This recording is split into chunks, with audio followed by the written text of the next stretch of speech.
Blood dripped from Tyler Mason's broken fingers onto cold concrete. Each letter cost him everything he had left. SAVEM. 2 words written in a 14-year-old's blood behind a gas station dumpster at 11:47 p.m. His face was so swollen he couldn't see from his left eye. His ribs screamed with every breath. 6 months of torture had brought him to this moment, crawling 20 feet on shattered hands to write a message he didn't believe anyone would read. Then a motorcycle engine cut through the darkness. Then a man in a leather vest dropped to his knees. Then Tyler whispered 7 words that would summon 180 Hell's Angels within the hour. There are 7 more. They're killing them at midnight. Before we continue, subscribe to this channel and follow this story to the end. Comment below with the city you're watching from, so I can see how far this story travels. Jack dropped to his knees so fast the gravel cut through his jeans. He didn't feel it, didn't care. His hands moved on instinct, the muscle memory of 3 combat tours taking over, while his mind tried to process what he was seeing. Hey, stay with me, Jack said, cradling the boy's head. What's your name, son? The kid's one working eye focused on Jack's leather vest, on the Hell's Angels patch, on the Montana rocker beneath it. Most people saw that patch and ran the other way. This boy reached for it like a lifeline. Tyler, he whispered. Tyler Mason. Please, you have to believe me. I believe you, Jack said, and he meant it. Tell me everything. Tyler's cracked lips moved, but no sound came out. His body was shutting down. Dehydration. Blood loss. God knows what else they'd done to him. Jack pulled off his leather jacket and wrapped it around the boy's shaking shoulders. The kid weighed nothing. Absolutely nothing. Like holding a skeleton wrapped in skin. Water, Jack said. I'm gonna get you water. Don't move.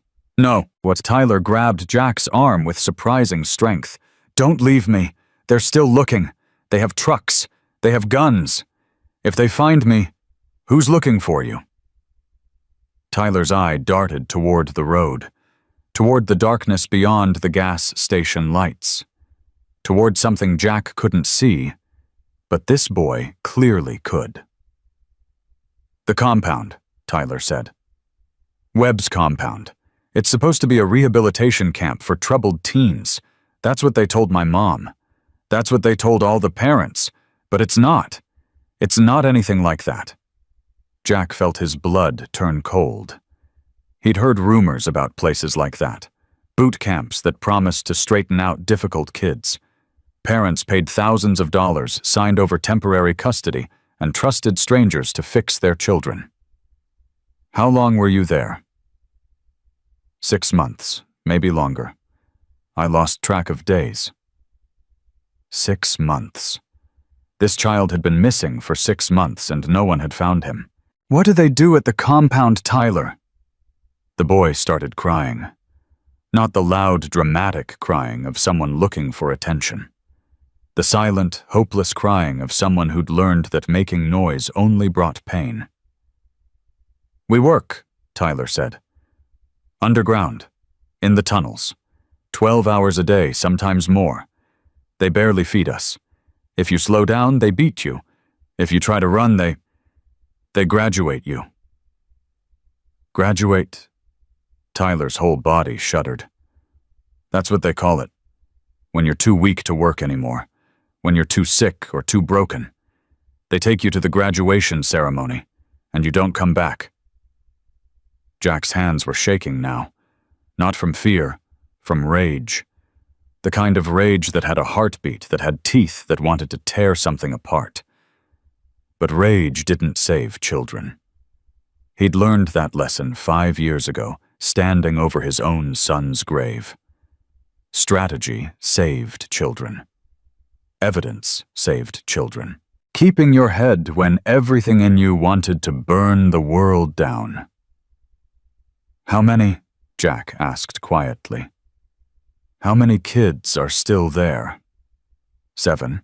There were 8 of us, but I got out. I found a hole in the fence during the shift change. I've been running for, I don't know, hours, days. I can't remember. Jack pulled out his phone. His mind was already calculating. Compound location. Armed guards. 7 children. Time. Tyler, I need you to focus. Where exactly is this compound? Miller's Creek, about 40 miles north.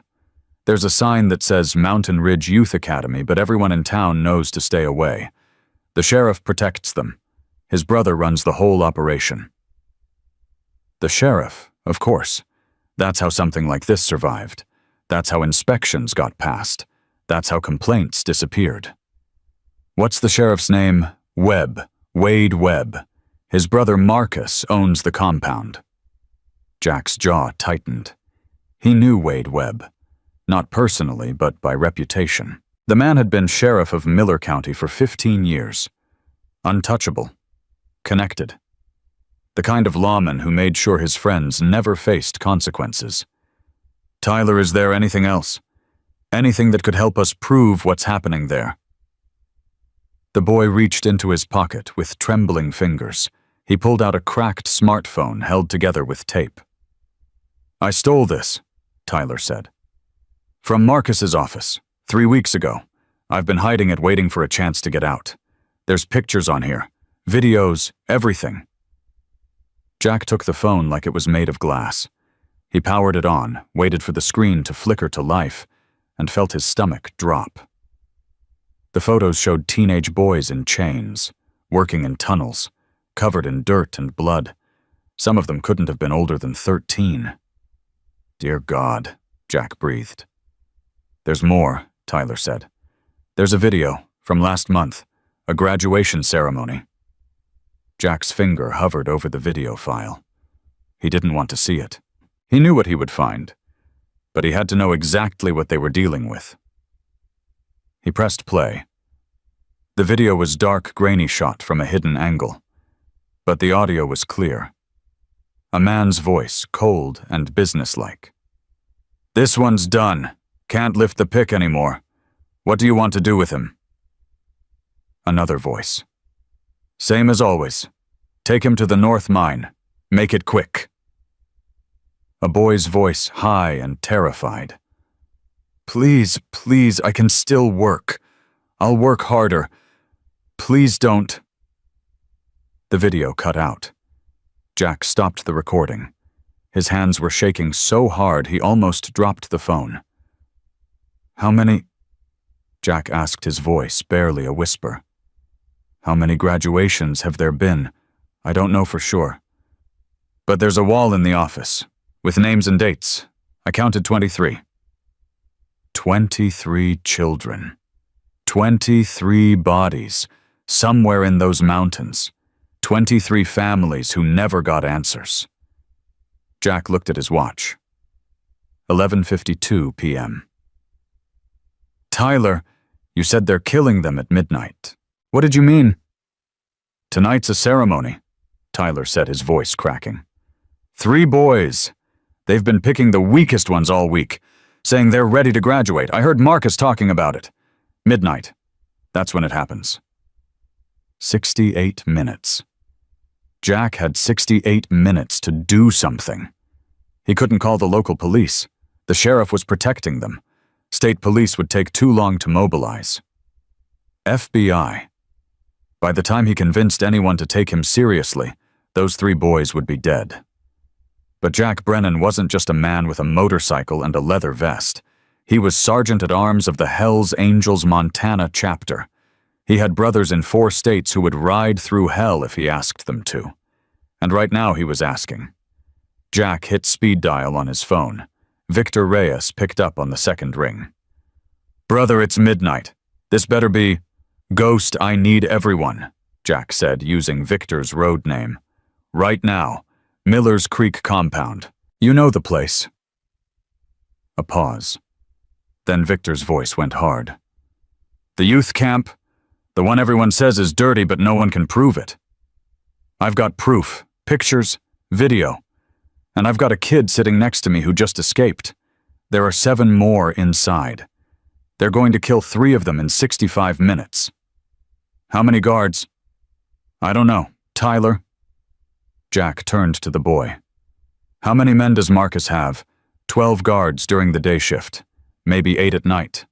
Plus Marcus. They all have guns. Jack repeated the information to Victor. That's a lot of firepower, Victor said. I know. We're not soldiers, Jack. We're mechanics and truckers and ex-cons. Some of us are grandfathers. I know. If we ride in there with guns blazing, people are going to die. Maybe us, maybe those kids. That's why we don't go in with guns blazing, Jack said. We go in with cameras, body cameras, phone cameras, every single rider streaming live to the internet. We make it so they can't shoot without the whole world watching. Victor was quiet for a long moment. You sure about this? Jack looked at Tyler, at the blood on his hands, at the hope in his one good eye. Brother, I've never been more sure of anything in my life. Give me 20 minutes. I'll have every rider within 100 miles on the road. Victor hung up. Jack turned back to Tyler. Help is coming, Jack said. A lot of help. They won't believe me, Tyler said. Nobody ever believes me. I tried to tell people before. I wrote letters. I tried to get word to my mom. But they intercept everything. And even when someone does ask questions, Marcus has answers. He has paperwork. He has inspectors who sign off on everything. They'll believe you tonight, Jack said. Because tonight we're not asking permission. We're not filing reports. We're showing up with 200 witnesses and a camera in every hand. Tyler started crying again, but this time something else was mixed in with the tears. Hope. Why? Tyler asked. Why would you help me? You don't know me. I'm nobody. I'm just some kid who... Let me tell you something, Jack said, sitting down on the concrete next to him. 5 years ago I had a son. His name was Danny, 15 years old. Smartest kid you ever met. But the kids at school didn't see smart. They saw different. They saw someone they could hurt. And they did. Every day for 3 years. Tyler was listening now. Really listening. Danny tried to tell people, Jack continued. Teachers, counselors. He even went to the principal. But nobody did anything. They said it was just kids being kids. They said he needed to toughen up. They said he was exaggerating. Jack's voice cracked. He wasn't exaggerating. And one day he decided he couldn't take it anymore. He went up to his room and he made a choice I'll never understand. A choice that destroyed his mother. Destroyed me. Destroyed everything we thought we knew about protecting our children. Tyler didn't say anything. He just waited. I couldn't save Danny, Jack said. I failed him. I didn't listen hard enough. I didn't fight hard enough. I believed the people who told me everything was fine because believing them was easier than believing my own son. He turned to look Tyler directly in the eye. I'm not going to fail you. I'm not going to fail those 7 kids in that compound, and I'm not going to spend the rest of my life wondering if I could have done something while 3 more children disappear into a hole in the ground. Tyler reached out and took Jack's hand. Thank you, he said. Thank you for believing me. In the distance, Jack heard the first motorcycle engine, then another, then a sound like thunder rolling across the mountains. Come on, Jack said, helping Tyler to his feet. It's time for you to meet your new family. They walked to the edge of the gas station lot just as the first headlights appeared on the highway. 1 became 2. 2 became 10. 10 became a river of chrome and leather stretching back as far as Jack could see. Victor Reyes pulled up first, cutting his engine and dismounting in one smooth motion. He was 63 years old, gray beard, reading glasses hanging from a chain around his neck. He looked more like someone's grandfather than the president of a motorcycle club. That's because he was someone's grandfather. 4 times over. "This the kid?" Victor asked, looking at Tyler. "This is Tyler Mason. Tyler, this is Ghost. He's in charge." Tyler's eye went wide as more and more riders pulled into the lot. They kept coming. 40. 60. 100. "How many?" Tyler whispered. "As many as it takes," Victor said. He crouched down to Tyler's level. "Son, I need you to tell me everything you told Jack. Every detail. Can you do that?" Tyler nodded.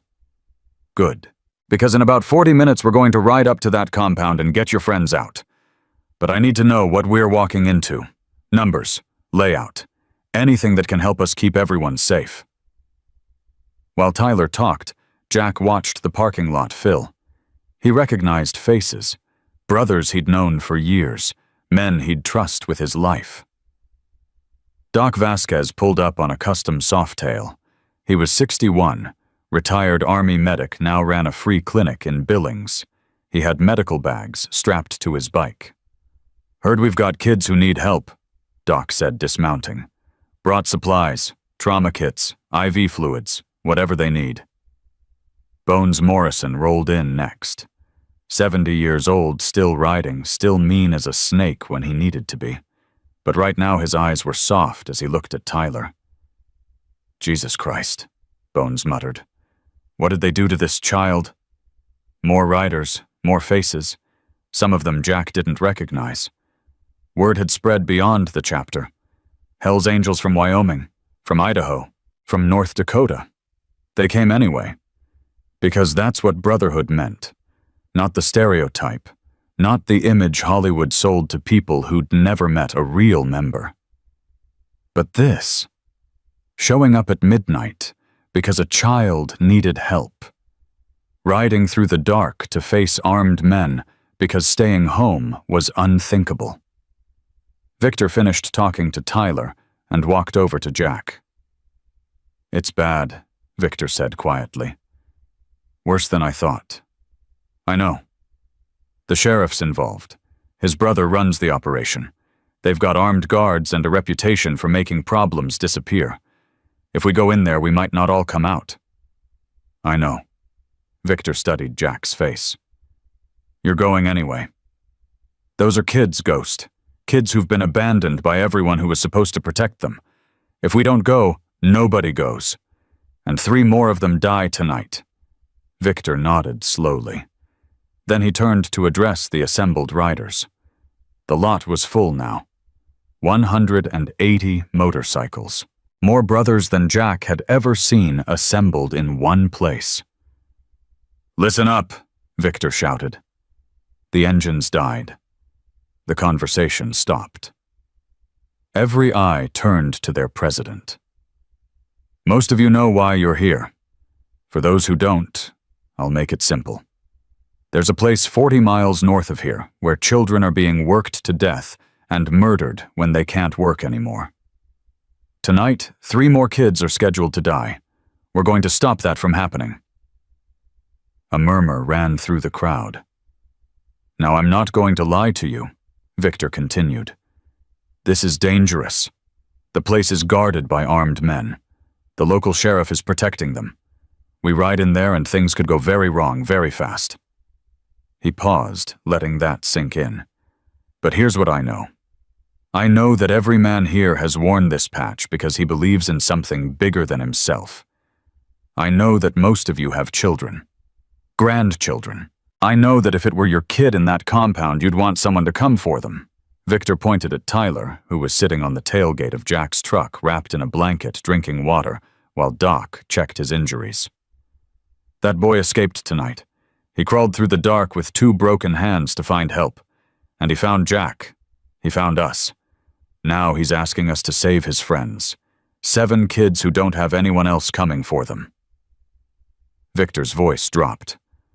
I'm not ordering anyone to ride tonight. This isn't club business. This is personal. If you need to leave, if you've got family waiting, or health problems, or anything else that makes this too risky, I understand. No shame, no judgment. You can go." Nobody moved. Not one rider. Victor smiled grimly. "That's what I thought. All right, here's how this works. No guns. I know some of you are carrying, and I'm not asking you to disarm, but nobody fires first. We're not going in as an army. We're going in as witnesses." But he held up his phone. "Every single one of you has a camera. Use it. The moment we hit that compound, I want everything recorded. Every guard, every building, every child we find. We're going to document this so completely that when the FBI shows up, they won't be able to ignore it." Bones raised his hand. "What if they shoot first? Then we have 180 witnesses to murder, and every news station in the country has footage of it by morning. Marcus Webb might be willing to kill some kids in the middle of nowhere. Let's see if he's willing to shoot 200 bikers on live video." That got a dark laugh from the crowd. Victor checked his watch. "We ride in 15 minutes. That puts us at the compound at 12:03. Jack, you're with me at the front. Doc, I want you and your medical team in the middle of the pack. Everyone else standard formation. Questions?" Silence. "Good. Get your cameras ready. Get your heads right. And remember why we're doing this." And he pointed at Tyler one more time. "That kid wrote 'Save me' in his own blood because he had nothing left. He found us. Now let's make sure we're worth finding." The engines roared to life. Jack mounted his bike, feeling the familiar vibration settle into his bones. He'd made this ride 1,000 times, but never like this. Never with this much at stake. Tyler was staying behind with 2 prospects who'd watch over him until it was safe. The boy had tried to argue, wanted to come with them, but Jack wouldn't allow it. "You've done enough," Jack told him. "You got out, you found help, now let us handle the rest." Tyler grabbed Jack's arm. "There's one more thing. I didn't want to say it in front of everyone." "What is it?" Tyler's voice dropped to a whisper. "There's a kid in there named Danny. Danny Brennan. He's been there longer than anyone. 8 months, maybe. The guards call him the Ghost because he barely talks anymore. Just works and sleeps and waits to die." Jack felt the ground shift beneath him. "What did you say his name was?" "Danny Brennan. He's about 17, said his uncle used to ride motorcycles, but that was before his parents gave up on him. Why do you know him?" Jack couldn't speak. Danny Brennan. His nephew. His sister's son. The boy who'd been reported as a runaway 8 months ago. The boy the family had searched for, mourned, for given up on. He was alive. He was 40 miles away, waiting to die. And Jack had less than an hour to save him. "Jack," Victor's voice cut through the noise. "You okay? You look like you've seen a ghost." Jack turned to his president.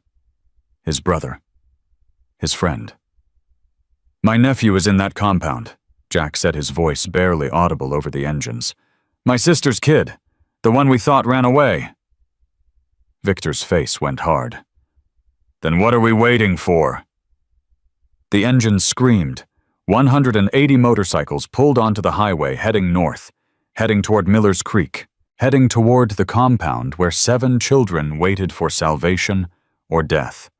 And Jack Brennan led them all, tears streaming down his face, riding faster than he'd ever ridden in his life. Because somewhere in the darkness ahead, a boy named Danny was running out of time. And this time Jack wasn't going to fail.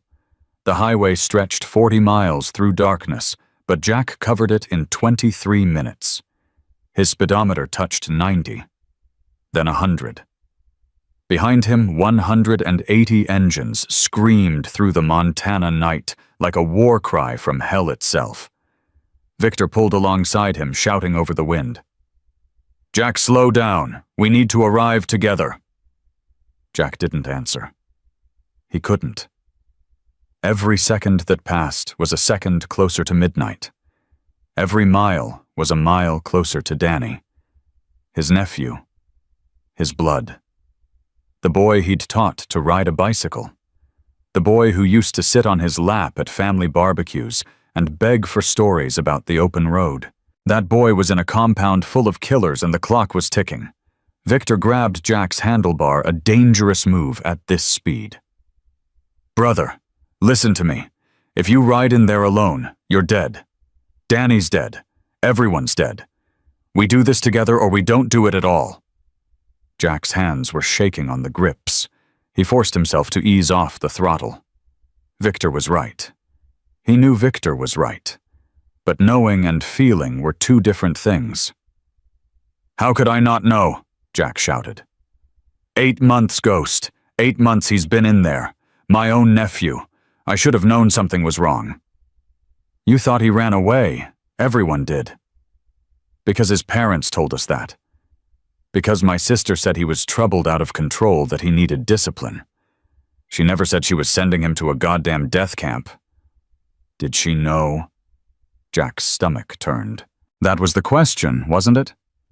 Did his sister know what Mountain Ridge Youth Academy really was? Or had she been fooled like all the other parents? He didn't have an answer. He wasn't sure he wanted one. The compound appeared in the distance, a cluster of buildings surrounded by chain-link fence topped with razor wire, floodlights illuminating a gravel yard, guard towers at the corners. It looked like a prison, because that's exactly what it was. Victor raised his fist, signaling the riders to slow. The thunder of engines dropped to a rumble as 180 motorcycles rolled to a stop a quarter mile from the main gate. "Cameras on!" Victor shouted. "Every single one of you, cameras on right now!" Jack pulled out his phone, opened the live stream app, and hit broadcast. Within seconds, 300 viewers connected. Then 1,000. Word was spreading. "Jack, you stay behind me," Victor said. "I know that's hard to hear, but I need you thinking clearly. If Danny's in there, we'll get him out. But not if you charge in like a one-man army. I can't promise that. I'm not asking you to promise. I'm asking you to try." The riders began moving again. Slowly now. Deliberately. A river of chrome and leather flowing toward the compound gates. A spotlight hit them from the guard tower. "Stop right there," a voice over a megaphone. "This is private property. Turn around now." Victor kept riding. The brothers kept riding. Nobody turned around. "I said stop. You are trespassing on private property. We will use lethal force if necessary." Victor raised his hand. The engines died.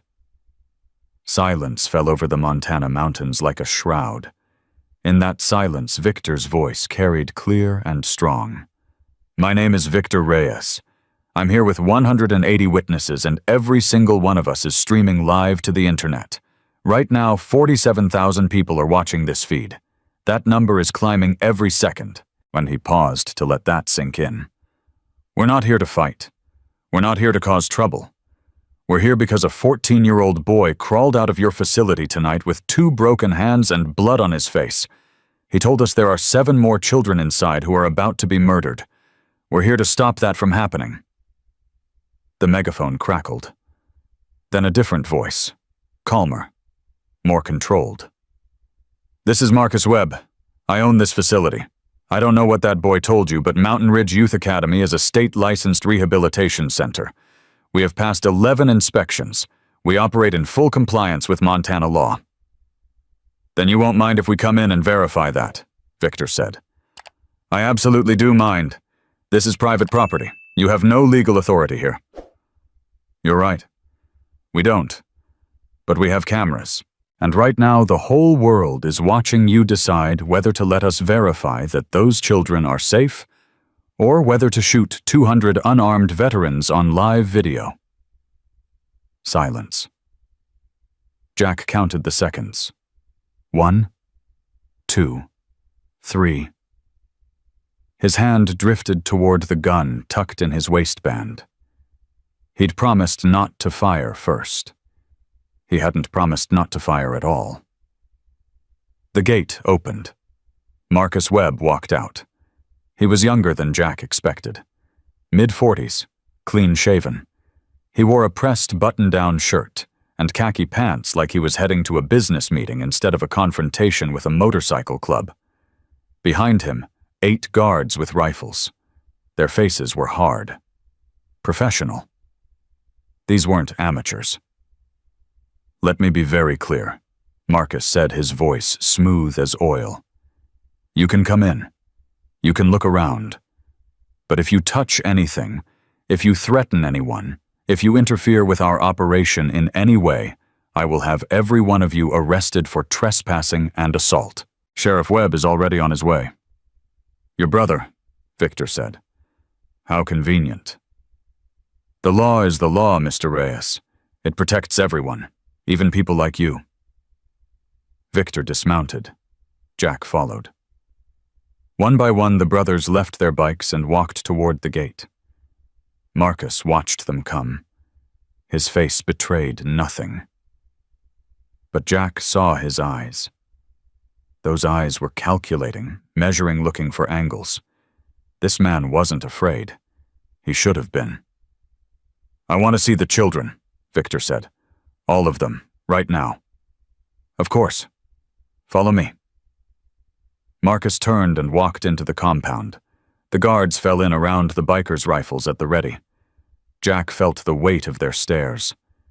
These men had killed before. They would kill again if given the order. But they hadn't been given the order. Not yet. The compound was larger than it looked from outside. Multiple buildings arranged in a rough square. The main building looked administrative, offices and paperwork and the illusion of legitimacy. But Jack wasn't interested in the main building. He was looking at the others. The dormitories, the workshops, the metal structure at the back that didn't match anything else. That one. That's where they're hiding the tunnels. Marcus led them to the nearest dormitory. He opened the door with a flourish like a hotel manager showing off the presidential suite. "As you can see, our residents are all accounted for, sleeping peacefully in their beds."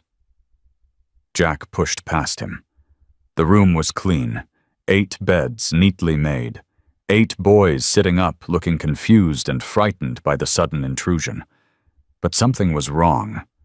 Jack had spent enough time around trauma victims to recognize the signs. These boys weren't just surprised.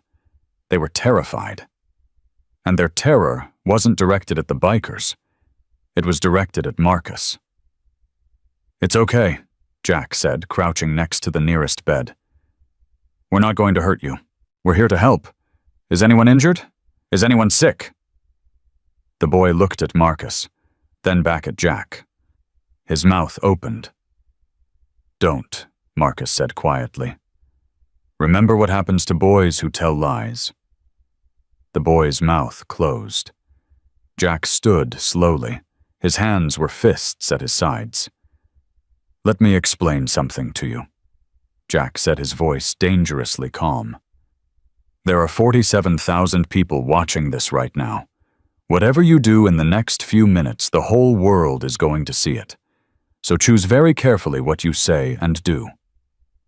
He turned to the boys. "You don't have to be afraid anymore. Whatever they told you, whatever they threatened you with, it's over. There are 180 of us and 8 of them. Nobody is going to hurt you. I promise." Silence. Then one boy, smaller than the others, raised his hand. "Are you really Hell's Angels?" Jack nodded. "We are." Tyler said if he could get out, he'd find help.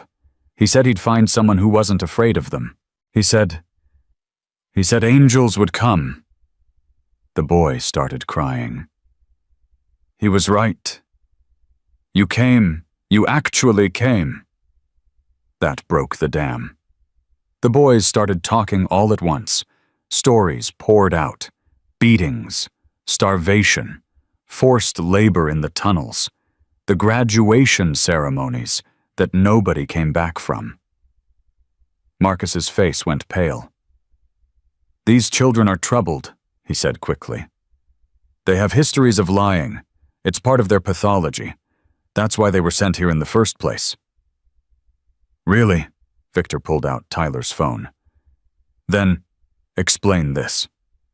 He hit play on the video, the one Tyler had recorded through the heating vent, the one where Marcus and his guards discussed killing a boy who couldn't work anymore. Marcus's voice clear as day. "Take him to the North Mine. Make it quick." The color drained from Marcus's face completely. That's taken out of context. We were discussing a sick animal, a horse that had to be put down." "A horse named Michael?" Victor asked. "A horse that said please don't before it died." One of the guards shifted uncomfortably. Then another. These men were loyal, but not stupid. They could see where this was heading. "Jack," Victor said quietly. "Check the metal building in the back." Jack didn't need to be told twice.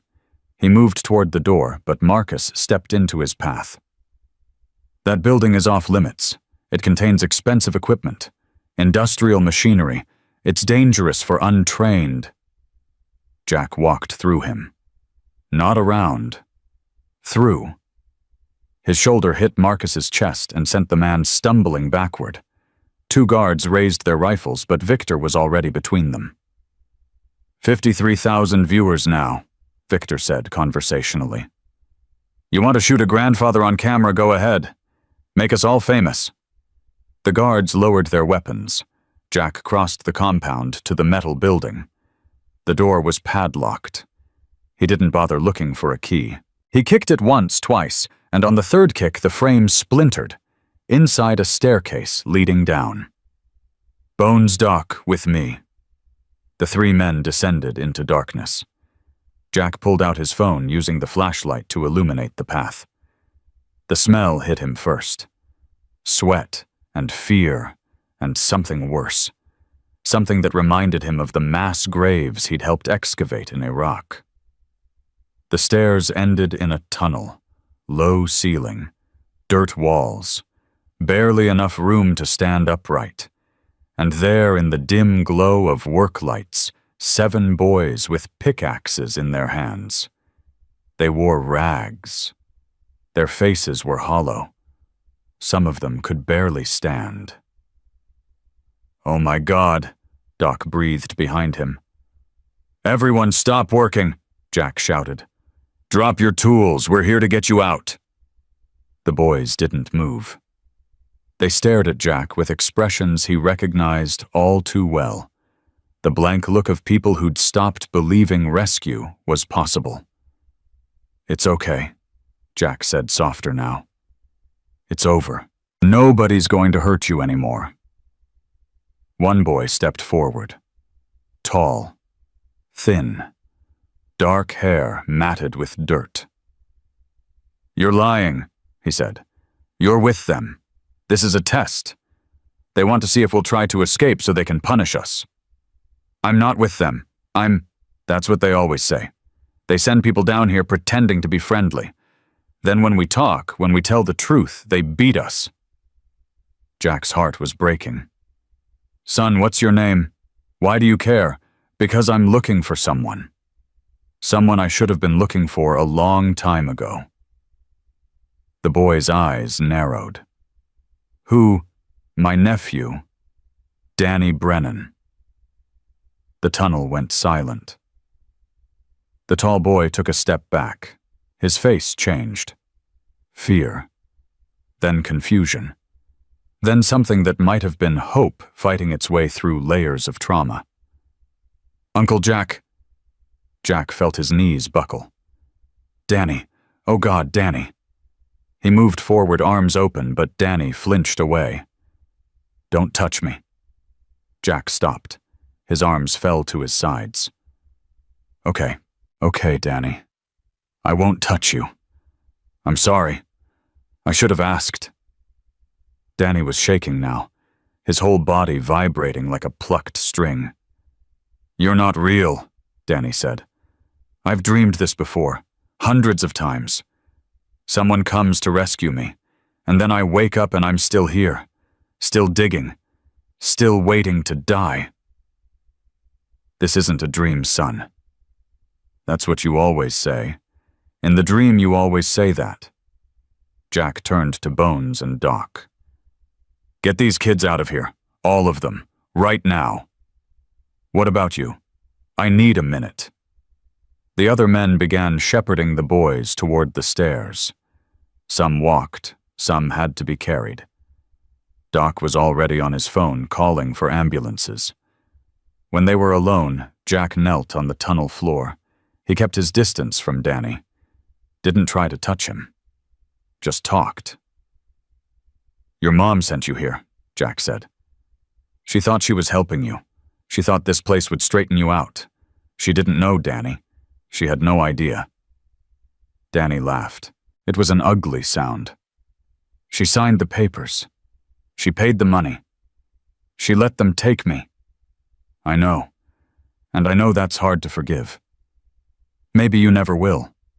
But right now that doesn't matter. What matters is getting you out of this hole and into a hospital.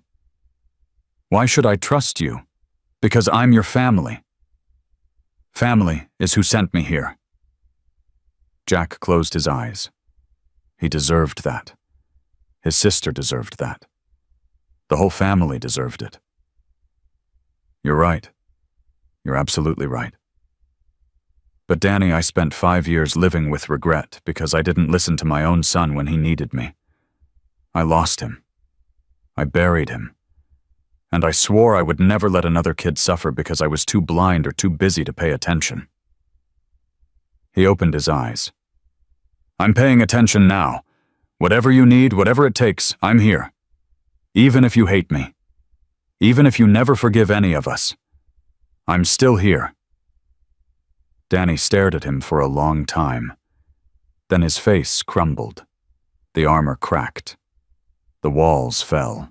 And beneath all that hardness was a 17-year-old boy who'd survived 8 months of hell and desperately wanted to believe that someone still cared. "I can't walk," Danny whispered. "My legs. Something's wrong with them. They stopped working right about a month ago." Jack felt rage surge through him. Pure, blinding rage. But he kept his voice calm. "That's okay. I'm going to carry you. Is that all right?" Danny nodded. Jack moved forward slowly, carefully. He wrapped his arms around his nephew and lifted him. Danny weighed nothing. Absolutely nothing. "I've got you," Jack said. "I've got you, son." They emerged from the tunnel to chaos. Sheriff Wade Webb had arrived with 6 deputies. They were facing off against Victor and the brothers shouting about trespassing and illegal entry and arrest warrants. But the cameras were still rolling. 68,000 viewers now. The number climbed every second. And around the compound, 7 emaciated boys were being wrapped in blankets and loaded into the trucks that brothers had driven in behind the motorcycles. Sheriff Webb saw Jack carrying Danny and froze. "Put that boy down. You're under arrest for—" "This boy is my nephew," Jack said, his voice cutting through the noise. "His name is Danny Brennan. His parents paid $30,000 to send him to your brother's rehabilitation camp 8 months ago. He just told me his legs stopped working a month ago, and nobody did anything about it. He weighs maybe 90 pounds.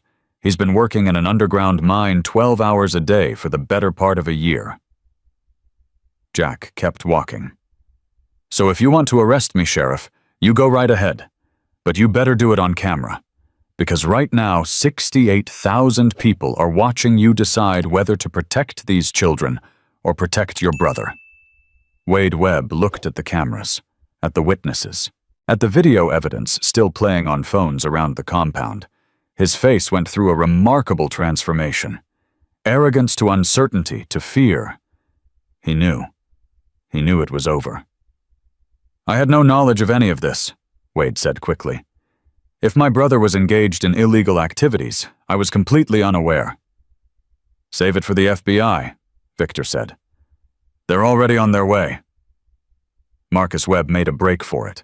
He shoved past 2 guards and ran toward the back fence where an ATV was parked near the motor pool.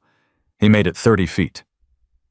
Then, Bones Morrison, 70 years old, with a bad hip and a worse temper, clotheslined him with one arm. Marcus hit the ground hard.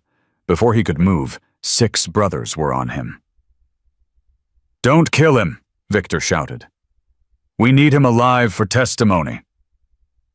Marcus struggled. He screamed about lawyers and lawsuits and how they'd all rot in prison. Nobody listened.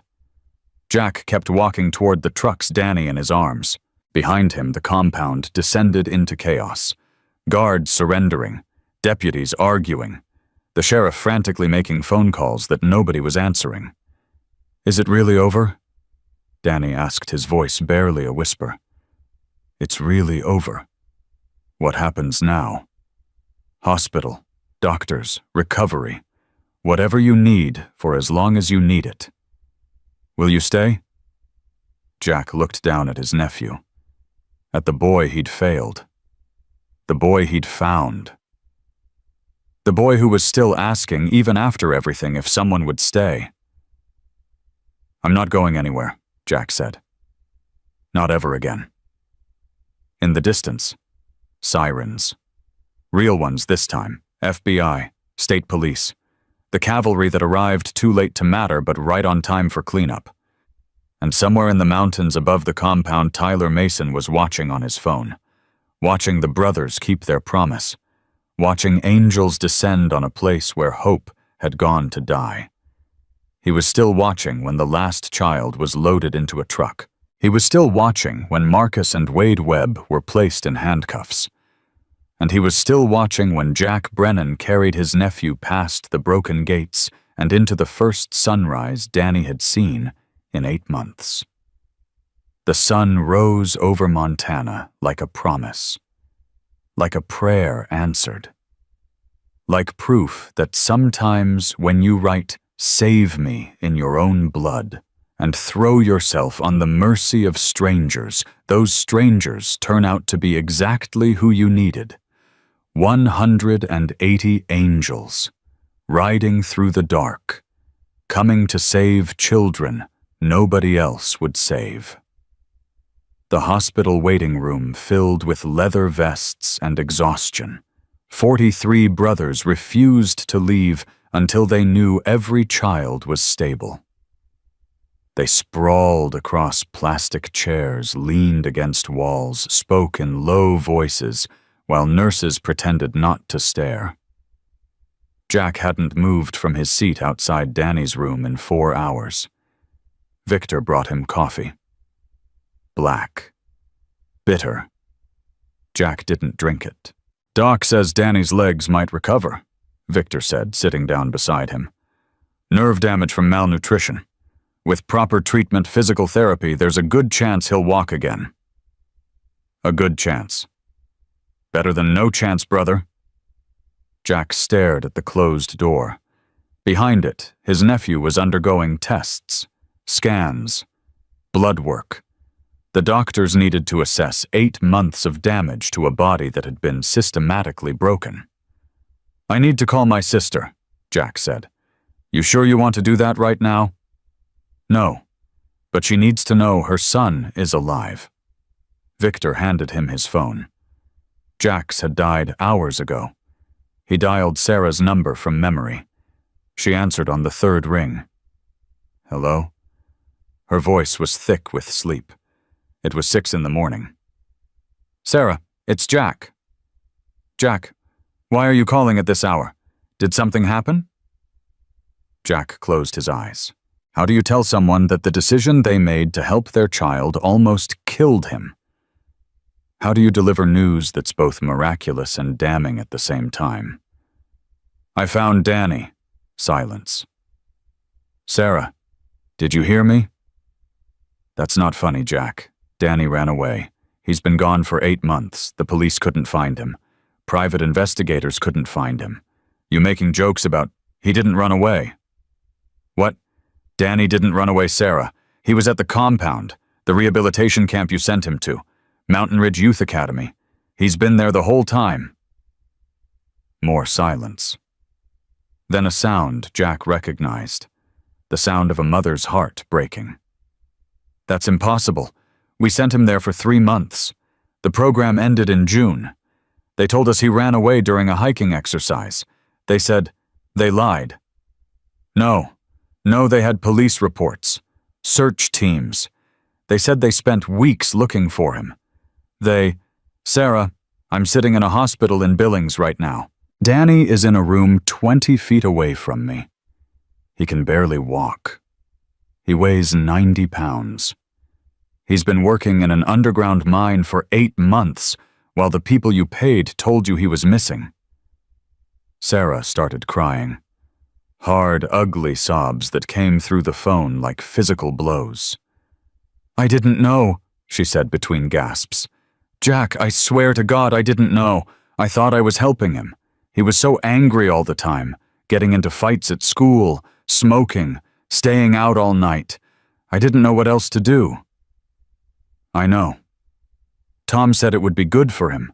Tom said the structure would help. He found the program online. The reviews were so good. All those parents saying it saved their children." "Where's Tom now?" He's in bed. Jack, is Danny okay? Is my baby okay?" Jack thought about the boy he'd carried out of that tunnel. The hollow eyes. The flinch when anyone came close. The legs that didn't work anymore. "He's alive," Jack said. "That's what matters right now. I'm coming. I'm getting on a plane right now. I need to see him. I need to—" "Sarah." Jack's voice was harder than he intended. "When you get here, Danny might not want to see you. You need to prepare yourself for that." "Why wouldn't he want to see me? I'm his mother. I love him. I've been mourning him for months. I thought he was dead or worse. Why wouldn't he? Because you sent him there. You signed the papers. You paid the money. And for 8 months while he was being starved and beaten and worked nearly to death, he believed his parents had abandoned him." Sarah made a sound like a wounded animal. "I didn't know," she whispered.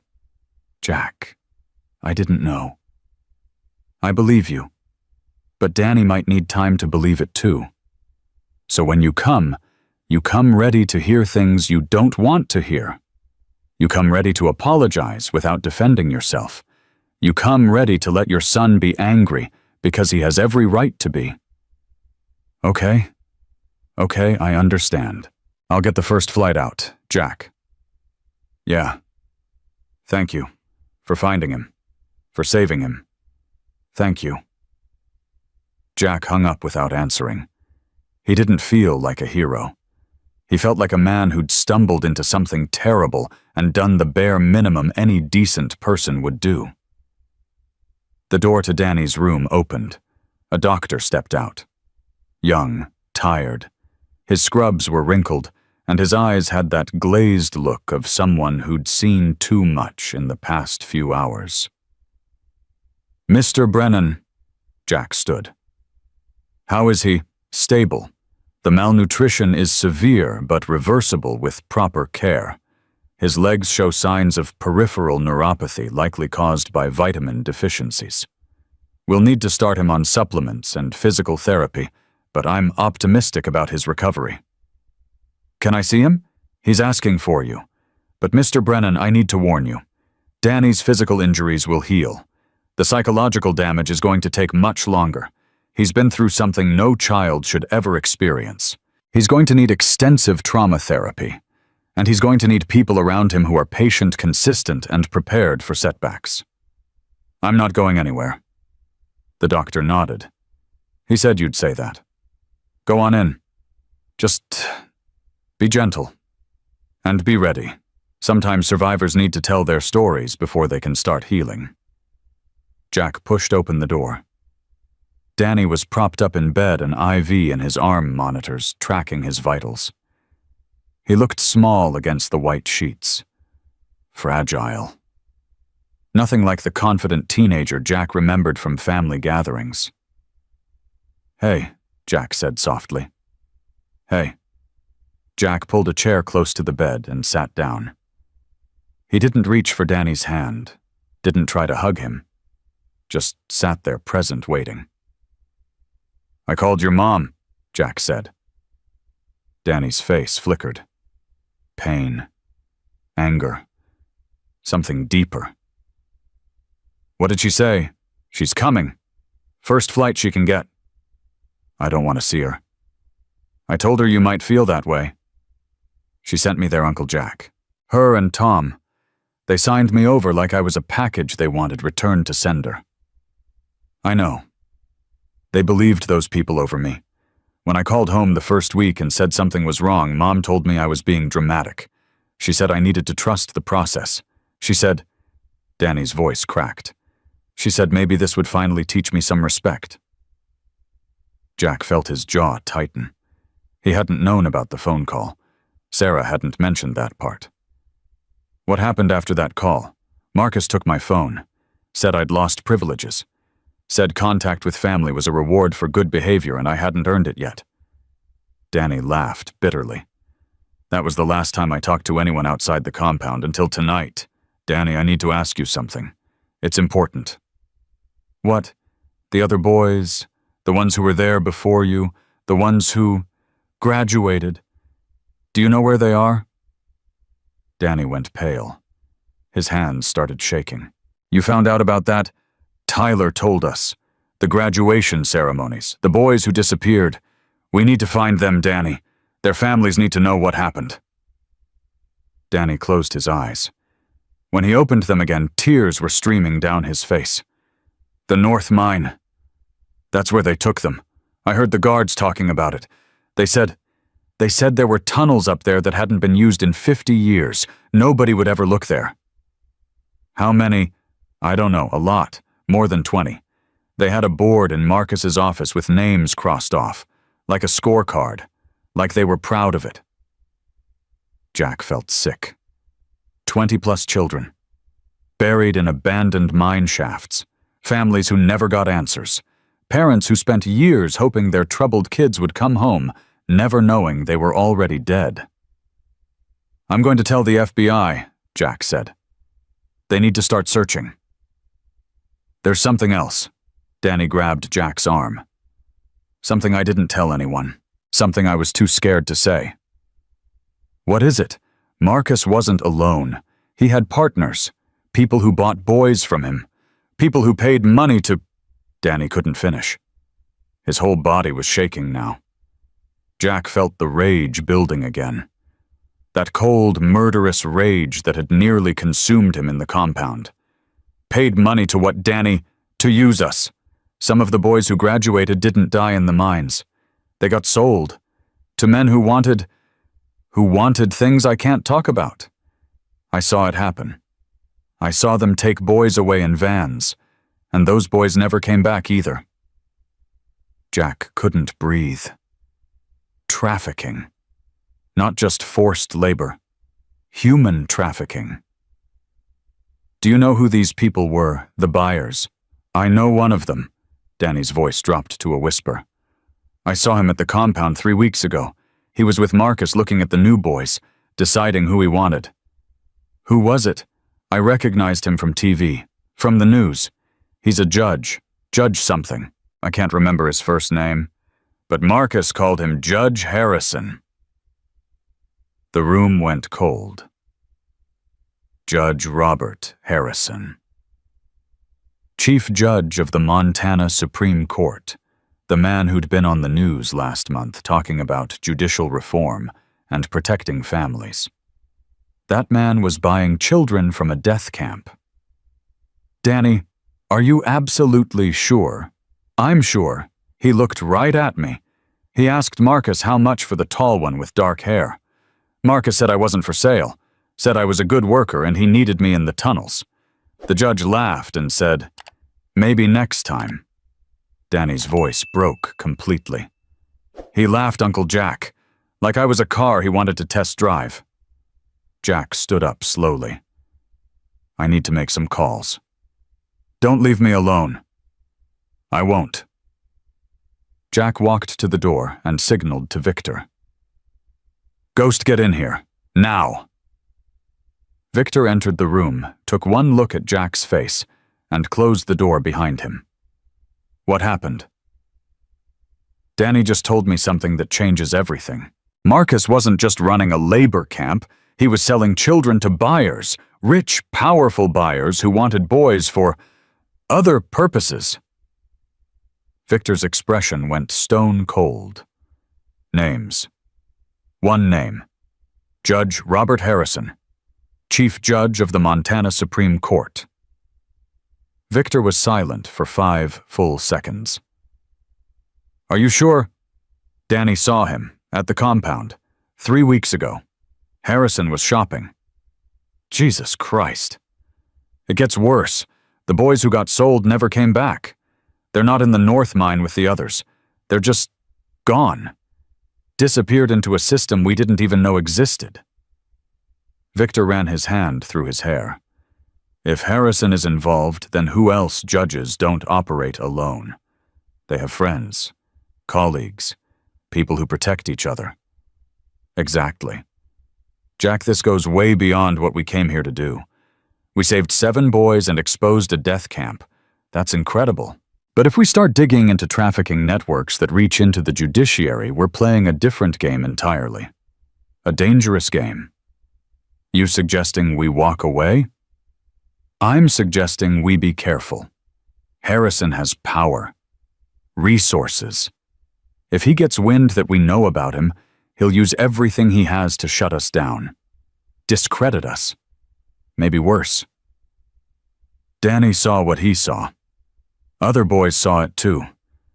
Tyler might know something. Evidence doesn't just disappear because a judge wants it to. Victor looked at Danny, who was watching them with exhausted eyes. "Kid, I need to ask you something. And I need you to be completely honest. Do you have any proof, anything physical that connects Harrison to the compound?"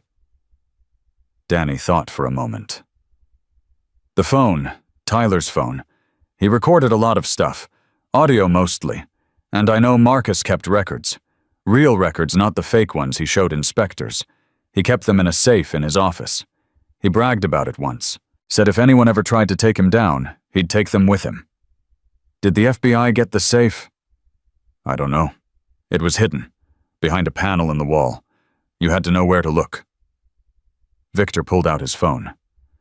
"I've got to make a call. Jack, stay with him." He stepped into the hallway. Through the door, Jack could hear him talking rapidly to someone, his voice urgent. "Danny," Jack said, sitting back down. "I need you to understand something. What you just told us could put very powerful people in prison for the rest of their lives. That makes you a witness, an important one, and important witnesses sometimes become targets. You think someone will try to hurt me? I think we need to be prepared for anything. From this moment on, you don't go anywhere without protection. You don't talk to anyone unless you trust them completely. And if anyone approaches you claiming to be a lawyer, a journalist, or any kind of official, you call me first." Danny nodded slowly. "I'm scared, Uncle Jack." "I know, but here's the thing about fear. It means you're paying attention. It means you understand what's at stake. Fear isn't weakness. Fear is intelligence. And you've shown more intelligence and courage in the past 8 months than most people show in a lifetime." The door burst open. Victor's face was gray. "We have a problem." "What?"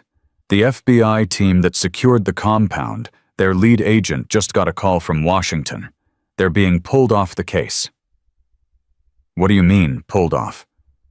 "I mean someone with a lot of juice made a phone call to someone at DOJ, and now the entire investigation is being transferred to a special unit.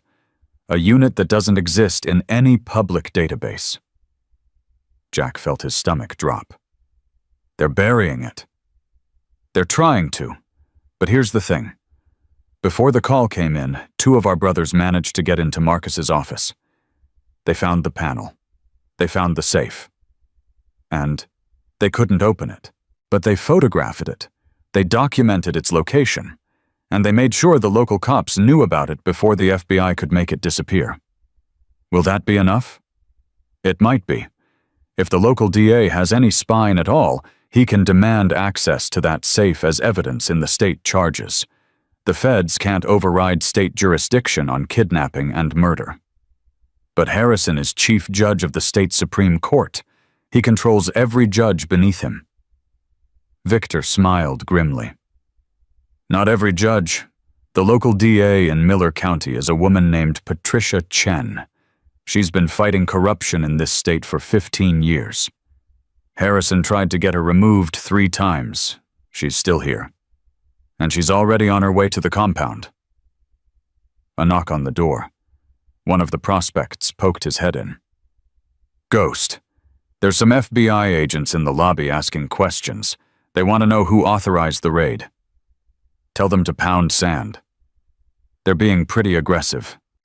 Then tell them 180 witnesses are prepared to testify that we observed criminal activity and intervened to save children's lives.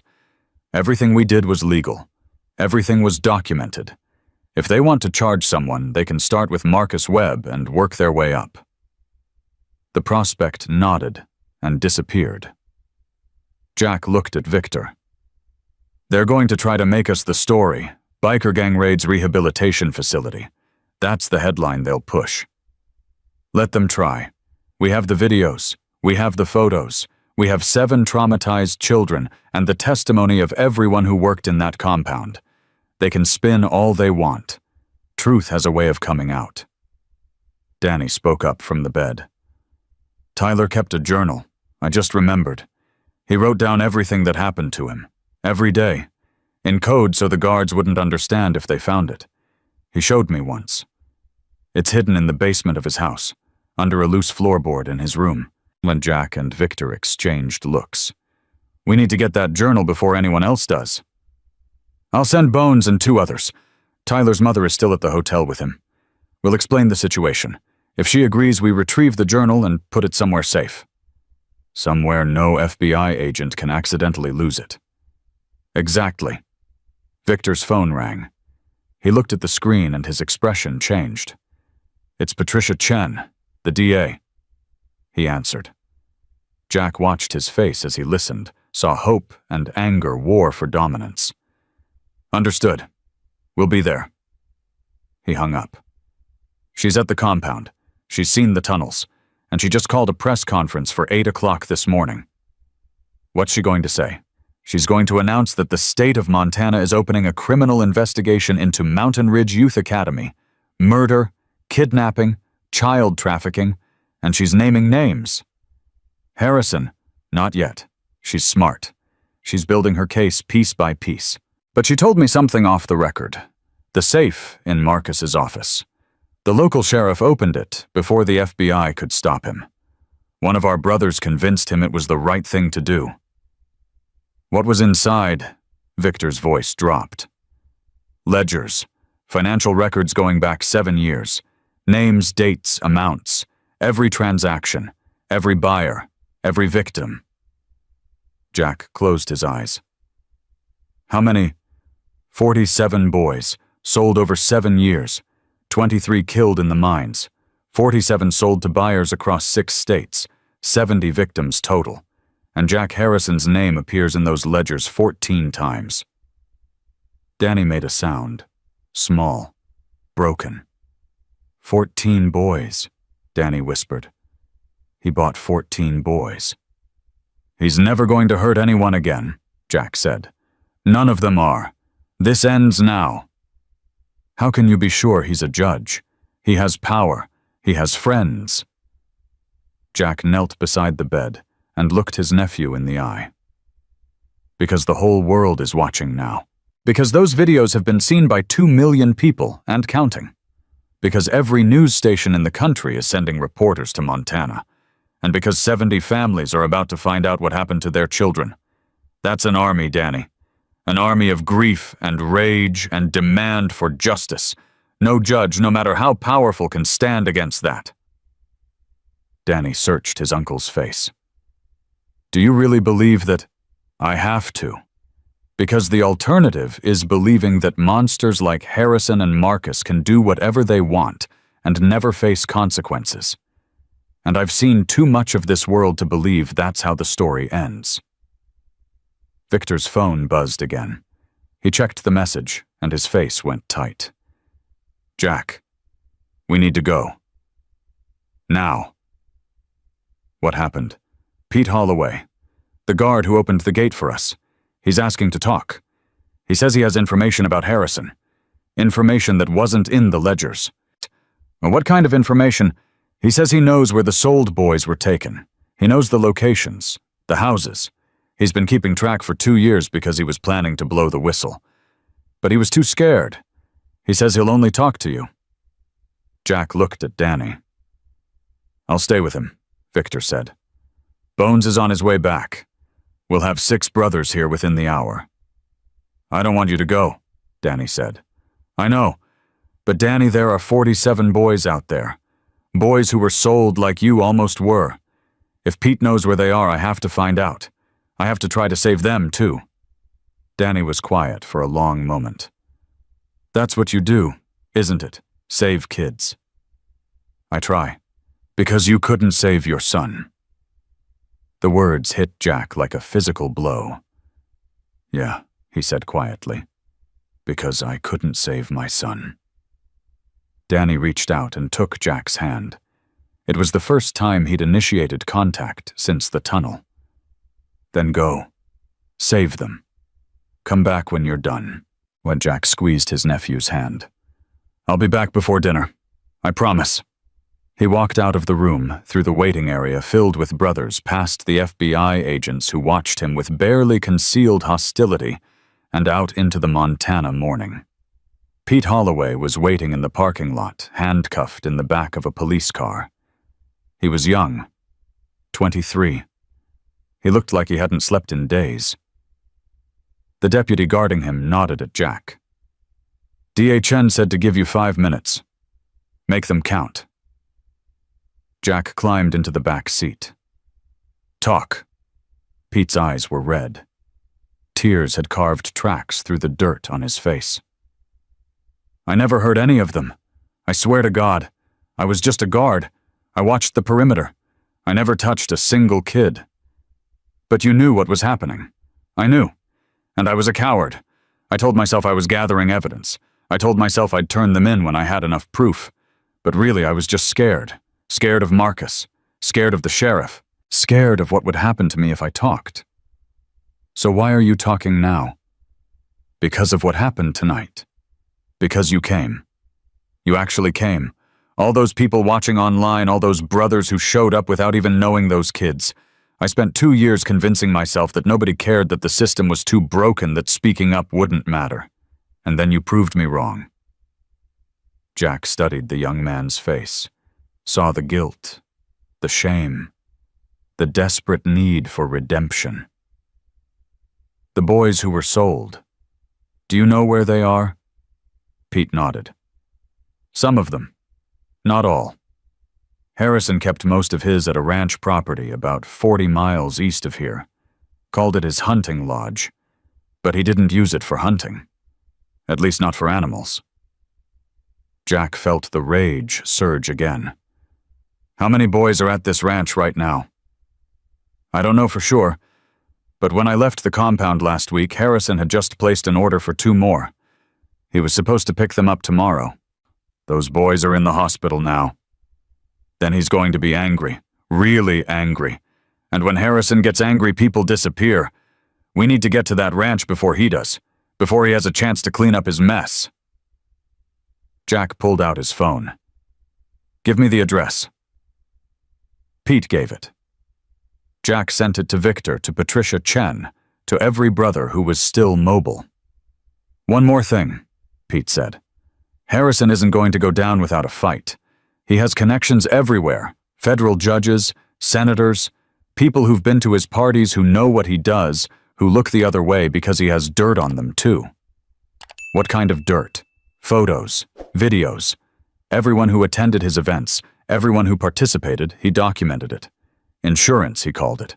Makes sure nobody ever turns on him because they're all guilty too. Where does he keep this documentation? Pete hesitated. There's a server room, in the basement of the ranch. Everything's stored there. If you can get to that server before he destroys it, we can bring down everyone. Yes. Jack opened the car door. You did the right thing, Pete. Finally. It doesn't feel that way. It will. Eventually.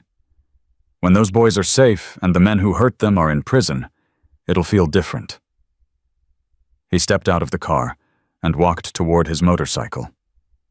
Behind him, the hospital rose against the morning sky. Inside, 7 boys were being treated for injuries that would take years to heal. Around the country, families were learning the truth about children they'd mourned. And 40 miles east, more boys waited for a salvation they probably didn't believe would ever come. Jack started his engine.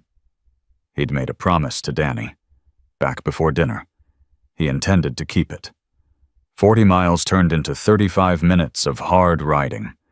Jack pushed his bike faster than safe, faster than smart, but the clock in his head wouldn't stop ticking. Every minute Harrison had was a minute to destroy evidence, to move boys, to disappear. 12 brothers rode behind him, not the full 180. Most were still at the hospital or scattered across 3 counties documenting everything they'd witnessed. But 12 was enough. 12 had to be enough. Victor's voice crackled through the Bluetooth earpiece. Jack Patricia Chen is mobilizing state troopers. They'll be at the ranch in 40 minutes. We don't have 40 minutes. I know, but you need to be careful. If you go in there before law enforcement arrives and something goes wrong, define wrong. Harrison has security, real security, ex-military types, not the amateur guards Marcus used. Then we'll have to be smarter than them. Jack, there are kids in there, Ghost. Kids who've been through God knows what. Every minute we wait is a minute they suffer. I didn't wait at the compound. I'm not waiting now. Victor was silent for a moment. Just don't get killed. Danny needs you to come back. I know. The ranch appeared on the horizon. From a distance, it looked legitimate. A wealthy man's retreat. The kind of place Montana attracted. Rich people buying their slice of Western paradise. But Jack knew what paradise hid. He slowed his bike 300 yards from the main gate. The brothers pulled up beside him. Bones, take 4 men around the east side. Doc, you and 3 others cover the west. I'm going through the front. Alone, Bones growled. That's suicide. Not alone. I'm going with a camera and 2 million people watching. Harrison's whole game depends on secrecy. The moment this goes live, his power evaporates. Jack pulled out his phone and started streaming. The viewer count jumped immediately. Word had spread. People were waiting.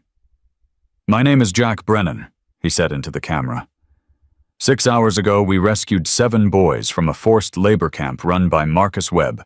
During that rescue, we learned that boys from that camp were being sold to wealthy buyers.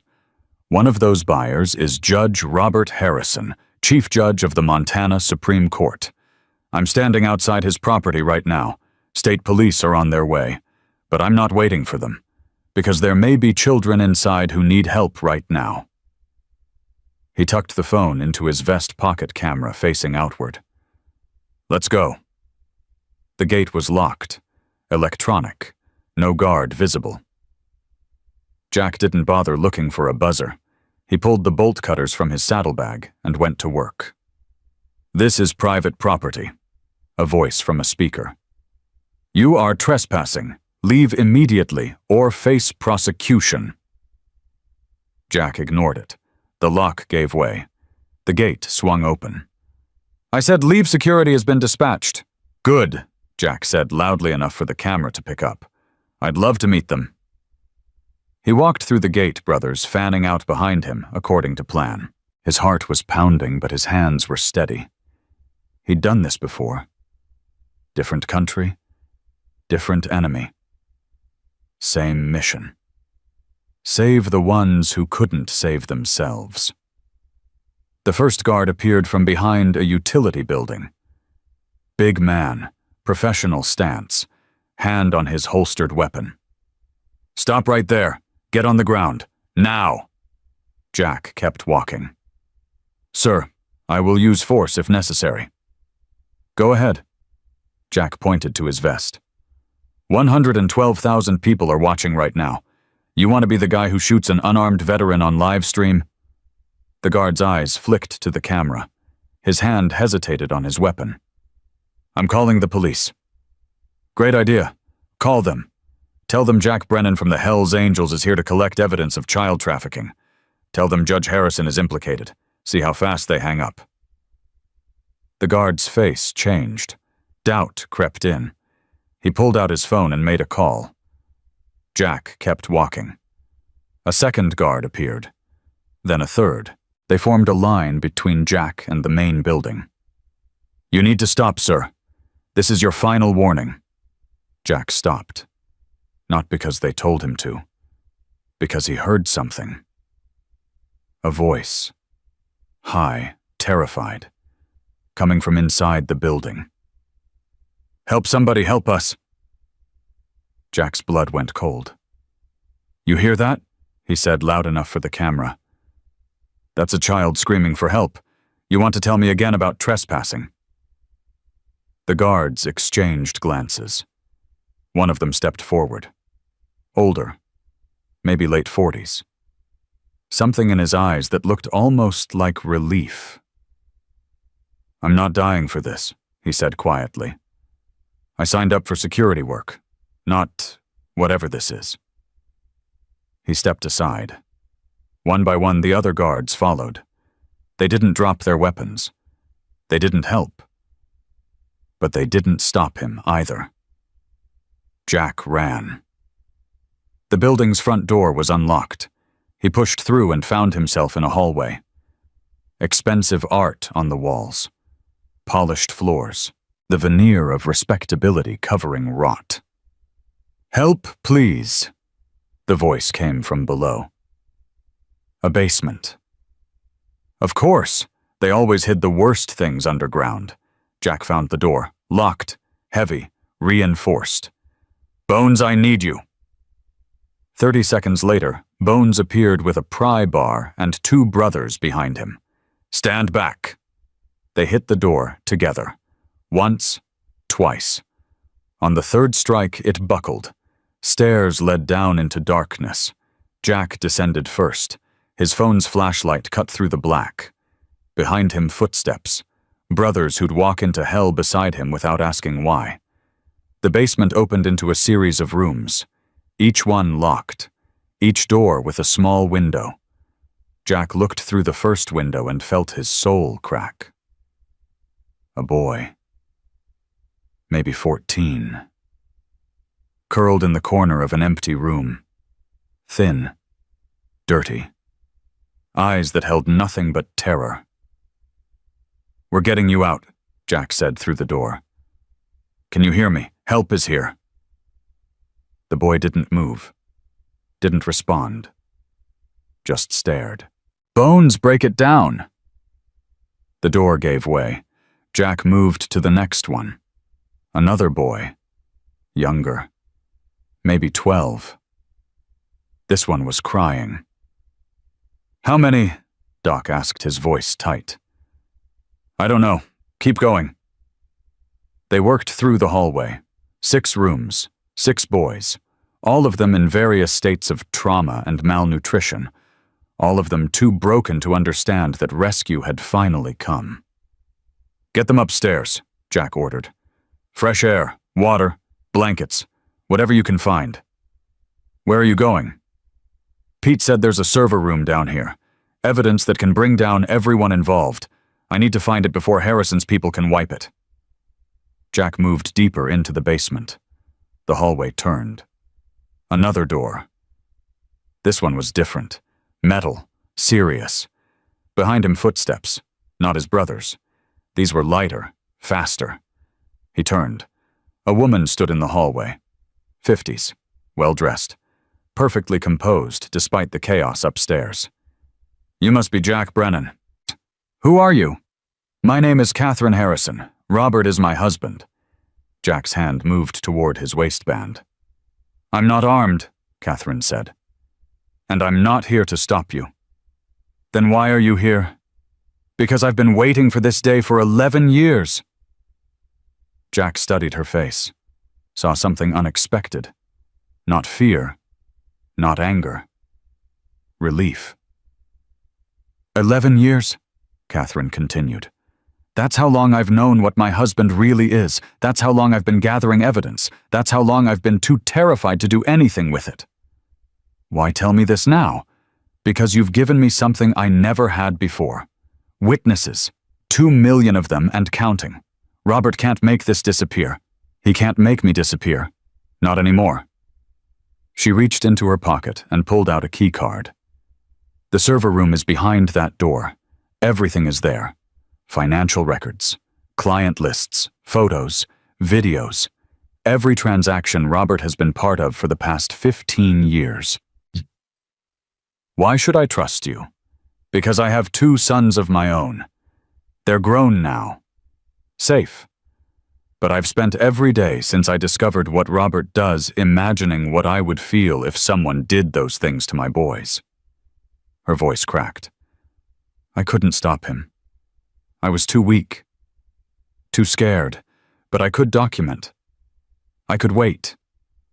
And now I can help you end him. Jack took the key card.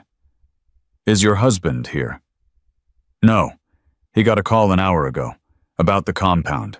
About Marcus being arrested. He left immediately. My guess is he's running. Where? He has a private plane. Keeps it at a small airfield about 20 miles from here. If he gets to that plane, he won't. Jack swiped the keycard. The server room door opened. Inside rows of equipment, hard drives, monitors, years of evil documented and stored. Doc, Jack shouted. Get in here. I need someone who understands this stuff. Doc appeared in the doorway. His face went pale when he saw the equipment. What do you need? Everything. Copy everything. And then we need to make sure Harrison doesn't get to that airfield. Jack, we can't be everywhere at once. We don't have to be. He pulled out his phone.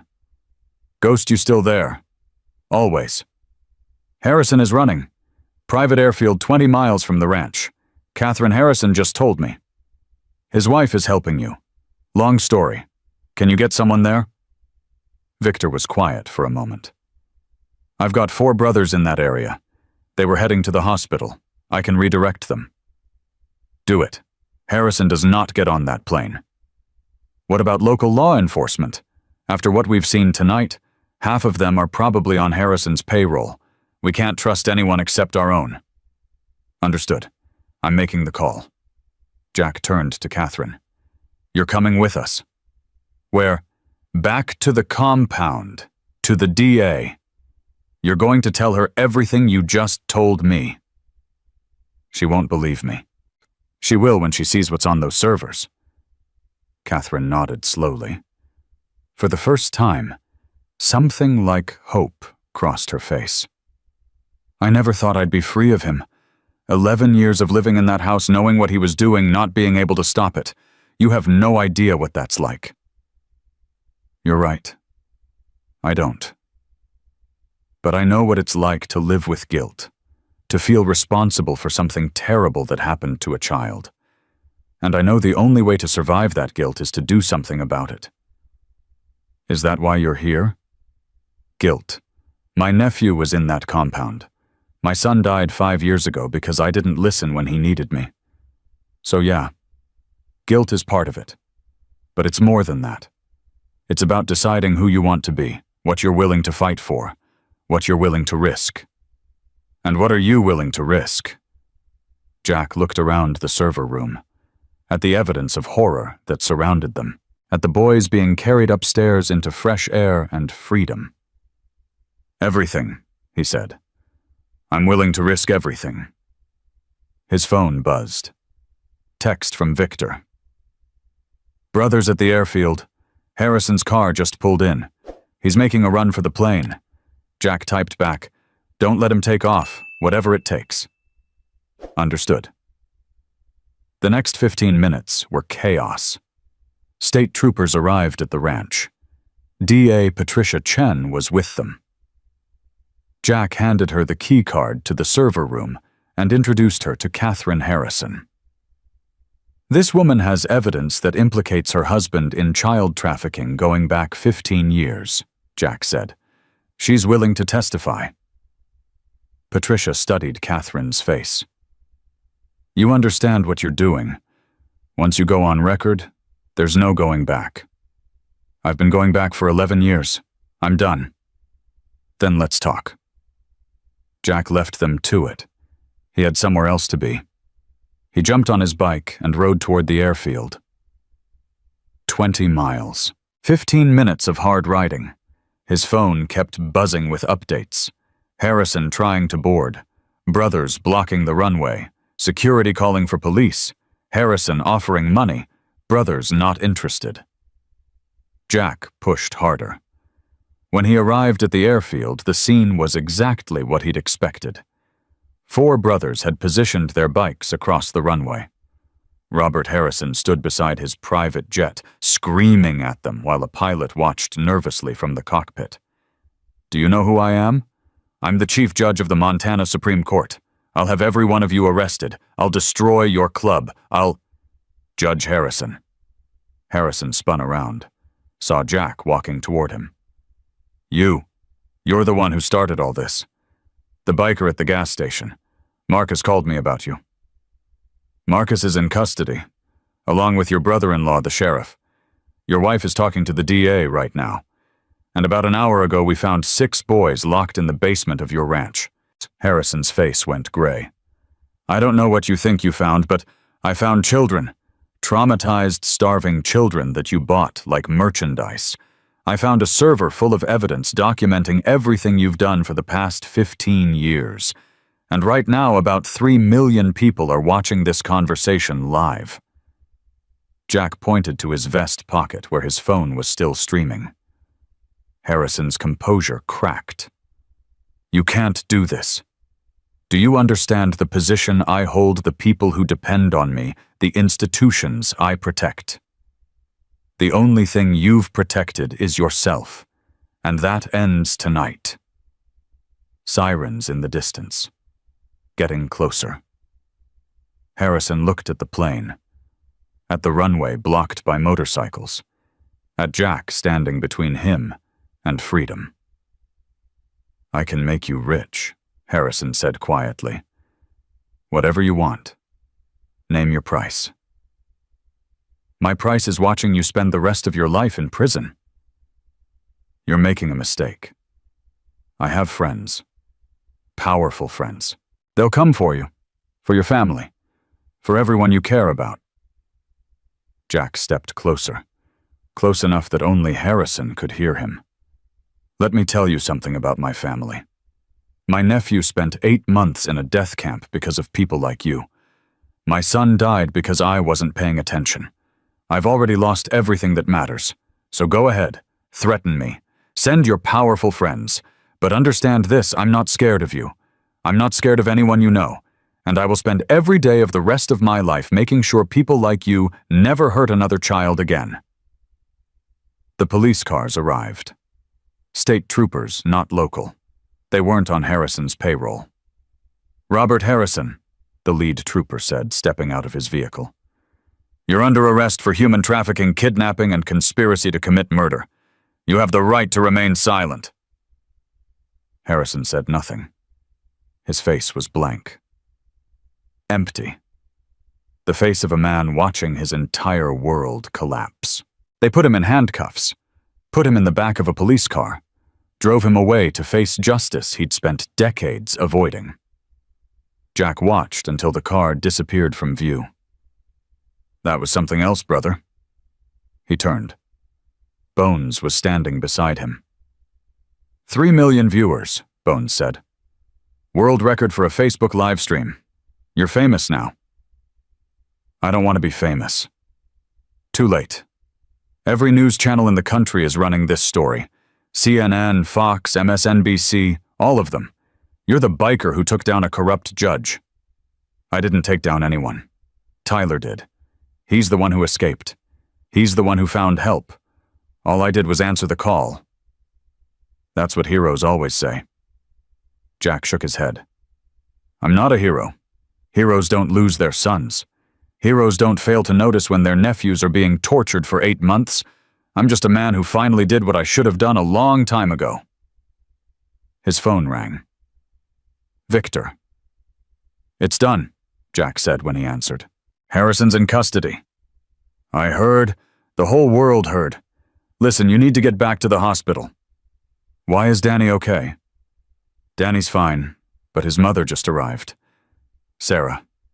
And it's not going well. Jack closed his eyes. He'd been dreading this moment. I'm on my way. He rode back to the hospital, faster than safe. His mind was racing with everything Sarah might be saying, everything Danny might be feeling. When he walked into Danny's room, the tension was thick enough to cut. Sarah stood at the foot of the bed, tears streaming down her face. Tom, her husband, stood beside her. Danny was sitting up, his face hard as stone.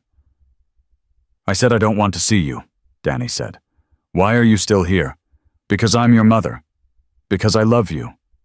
Because I made a terrible mistake, and I need you to understand.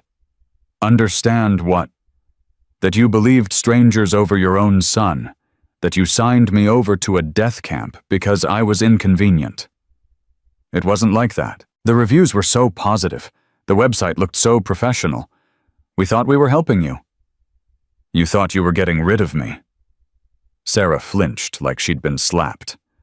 That's not true. Isn't it? I was difficult. I was angry. I was making your life harder. So you found a place that would take me off your hands, and you didn't ask any questions because you didn't want to know the answers. Danny, please. I called you the first week. I told you something was wrong. You told me to trust the process. You told me I was being dramatic. And then they took my phone and I never heard from you again. Sarah's legs gave out. She collapsed into a chair, sobbing. Tom stepped forward. Son, we need to talk about this calmly.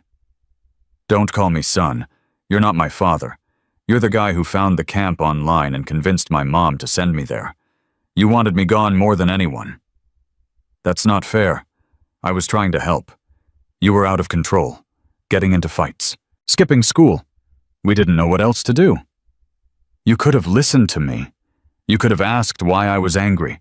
You could have tried to understand instead of just wanting the problem to disappear. Jack stepped into the room. That's enough. Everyone turned to look at him. Danny, I know you're angry. You have every right to be. But this conversation isn't going to help anyone right now. Your body has been through trauma. Your mind has been through worse. You need rest, not confrontation. She needs to know what she did. She knows. Look at her. She'll carry this for the rest of her life. But tearing her apart won't undo what happened to you. It'll just give you someone to blame while the real criminals walk free. The real criminals are in jail. Some of them. But there's a long fight ahead. Trials, testimony, lawyers trying to get guilty men off on technicalities. You're going to need your family for that fight, even the ones who failed you. And Danny stared at him for a long moment. You're asking me to forgive her. I'm asking you to survive first. Forgiveness can come later. Or never. That's your choice. But right now, today, you need to focus on healing. Everything else can wait. Danny looked at his mother, at the broken woman who'd sent him to hell with the best intentions. Fine. She can stay. But I'm not talking to her. Not yet. Sarah nodded through her tears. Thank you. Thank you, Danny. I'll wait. I'll wait as long as you need. Jack's phone buzzed. Text from Victor. Press conference in 30 minutes. Patricia Chen wants you there. Jack looked at Danny. I have to go. The DA is making a statement. She wants me present. More cameras. Probably. Danny almost smiled. You're going to be on every channel in America. That's what I'm afraid of. Uncle Jack. Yeah, thank you. For finding me. For not giving up. For being the person who showed up when I needed someone. Jack walked to the bed and took his nephew's hand. That's what family does. Even the ones who fail. We show up. We try again. We keep fighting until there's nothing left to fight for. He squeezed Danny's hand once, then turned and walked out. In the hallway, Victor was waiting. You ready for this? No. Good. Neither am I. Let's go be heroes. They walked out of the hospital together into the morning light, toward a press conference that would change everything.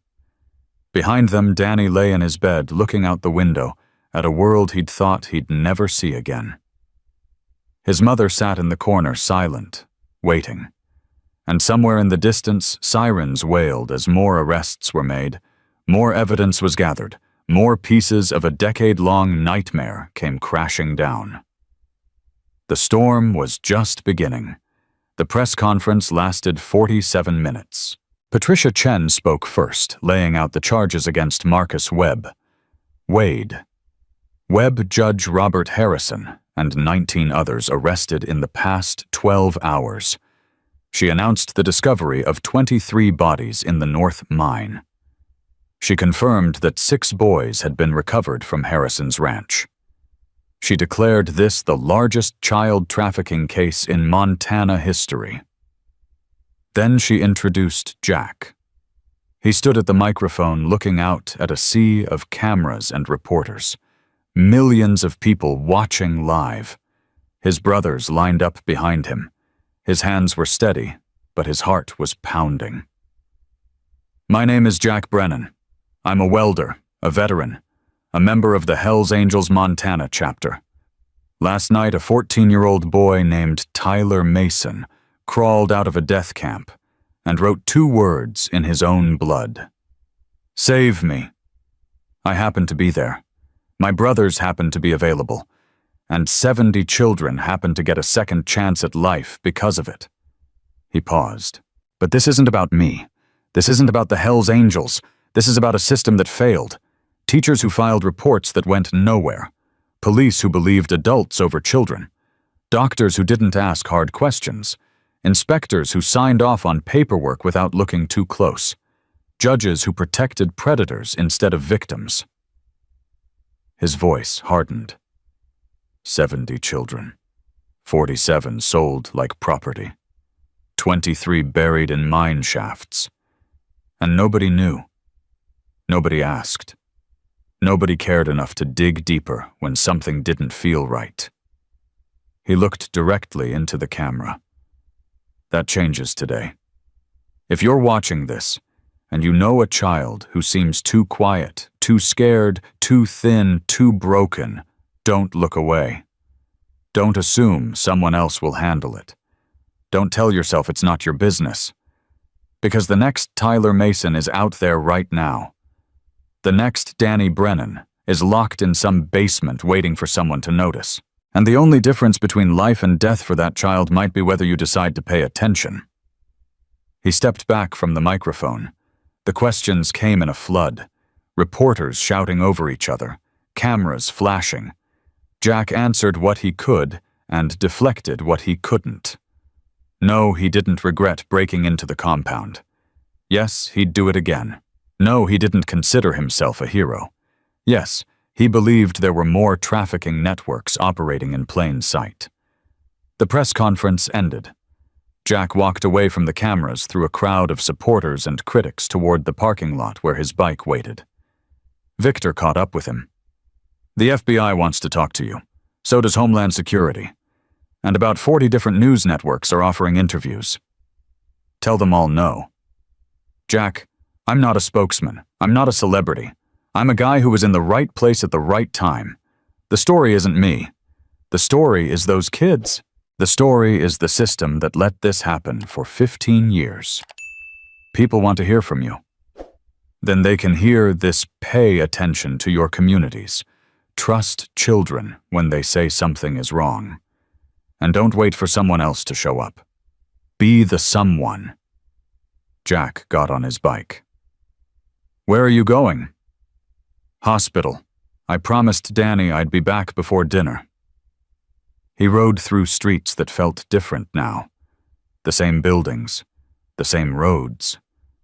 But something had shifted.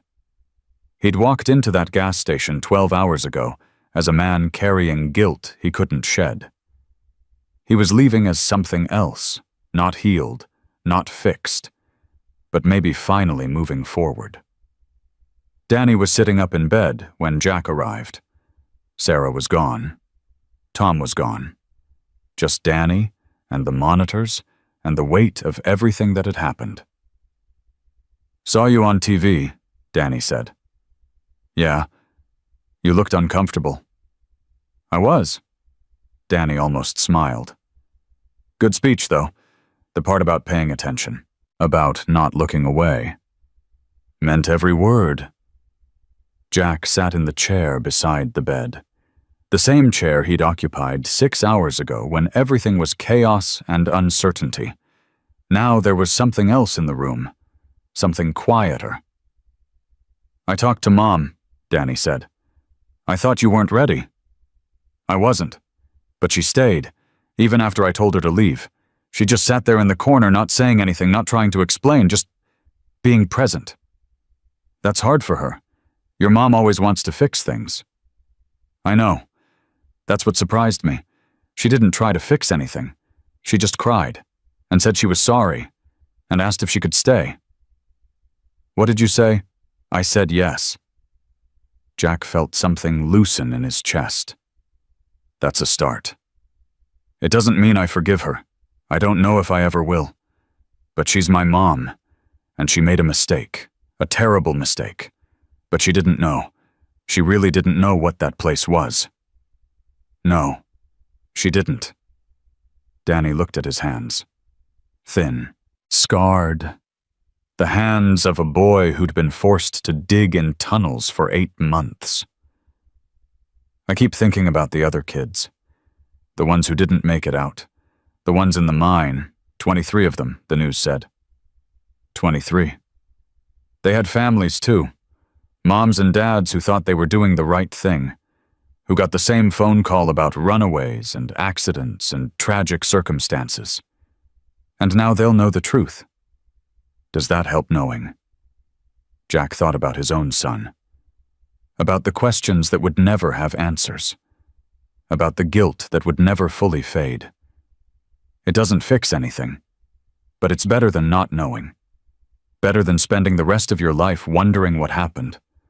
Wondering if you could have done something different. Danny nodded slowly. I want to meet them. The families. When I'm better. I want to tell them what their kids went through. What they survived. How hard they fought. Because some of those boys saved my life. They shared food when we weren't supposed to. They warned me about guards who were worse than others. They kept me sane when I wanted to give up. That's a big thing you're taking on. It's the right thing. Those families deserve to know their children weren't alone. That even in the worst place imaginable, there was kindness. There was brotherhood. There was love. Jack felt tears prick his eyes. This boy. This 17-year-old who'd been through hell. He was already thinking about how to help others. You remind me of someone, Jack said. Who? My son, Danny. That's actually why your parents named you after him, you know. He was my sister's favorite nephew. I didn't know that. He had the same heart, the same way of thinking about other people before himself. It's what made him so vulnerable to the bullies at school, but it's also what made him special. Danny was quiet for a moment. Tell me about him. Your son. Jack closed his eyes. He'd spent 5 years avoiding this conversation, changing the subject, walking away when people asked. But sitting here with this boy who'd survived something his son hadn't, it felt different. He was 15 when he died. Sophomore year. Straight A student. Wanted to be a marine biologist. Spent every weekend at the aquarium volunteering, learning everything he could about ocean life. What happened? Bullies. Kids at school who decided he was different. Too smart. Too sensitive. Too something. They made his life hell for 3 years, and I didn't see it. Or maybe I saw it and didn't want to believe it. I told him to toughen up, to fight back, to stop letting them get to him. Jack's voice cracked. He tried to tell me how bad it was, multiple times. But I was so focused on my own stuff, work, the club, life. I didn't listen. I gave him advice instead of attention, platitudes instead of presence. And then, one day he came home from school and went straight to his room. I figured he needed space, figured he'd come down for dinner, figured everything was fine because I needed everything to be fine. Jack wiped his eyes. He didn't come down for dinner. His mom went to check on him, and she found him. Danny didn't say anything. He just reached out and took Jack's hand. I've spent 5 years asking myself what I could have done differently. 5 years of guilt and rage and grief that never gets smaller. And the answer is always the same. I could have listened. I could have believed him. I could have shown up for him the way I showed up for you last night. But you didn't know. That's the thing about these situations. Nobody ever knows until it's too late. And then you spend the rest of your life with the knowledge that you could have known if only you'd paid attention. Danny squeezed Jack's hand. You paid attention last night. To Tyler.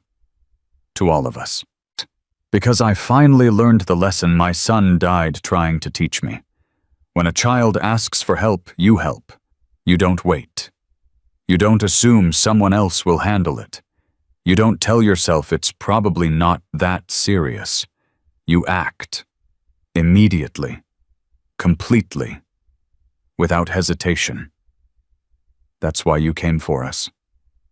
That's why I'll always come. For any child who needs help. For the rest of my life. Because every time I save someone else's kid, I feel like I'm making up for the one I couldn't save. You can't make up for it, Danny said quietly. That's not how grief works. I know. But you can honor it. By doing exactly what you're doing. By turning the worst thing that ever happened to you into something that helps other people. Jack looked at his nephew, at the wisdom in those exhausted eyes. When did you get so smart? 8 months in a tunnel gives you a lot of time to think. They sat in silence for a while. Not uncomfortable, just two people who understood each other in ways words couldn't fully express. What happens now? Danny asked finally. Trials. Lots of trials. The DA says it could take years to prosecute everyone involved. You'll have to testify. Tyler will have to testify. All the boys will. I'm ready. It won't be easy. Defense lawyers will try to discredit you. Try to make you look unreliable, try to plant doubt in the jury's minds. I've survived worse than lawyers. Jack almost laughed. Yeah, I guess you have. His phone buzzed. Text from Victor. Tyler's asking for you. Hospital room 417. Says it's important. I need to go check on Tyler, Jack said. You okay here alone? I'm not alone. Mom's coming back in an hour. And about 6 of your brothers have been rotating through the waiting room all day. That's because you're family now. Club family. We take care of our own. Even the ones who aren't members. Especially the ones who aren't members. That's the whole point. Jack stood, squeezed Danny's shoulder, and walked out. Tyler was sitting up when Jack entered room 417. His face was still swollen, but his eyes were clearer. More alive. Less haunted. You wanted to see me. Yeah, I wanted to say something, before everything gets crazy with trials and interviews and whatever else is coming. I'm listening. Tyler took a breath. When I wrote those words on the concrete, I didn't really think anyone would help. I'd been let down so many times. Teachers, police, doctors, Everyone who was supposed to protect me just made things worse. I wrote "Save me" because I had nothing left to lose, because dying while trying to get help was better than dying in that tunnel without anyone knowing. But someone did help. You did. A stranger. A guy in a leather vest who looked scarier than anyone I'd ever seen. And instead of walking away, instead of calling someone else, you dropped to your knees and looked me in the eye and said you believed me. Tyler's voice broke.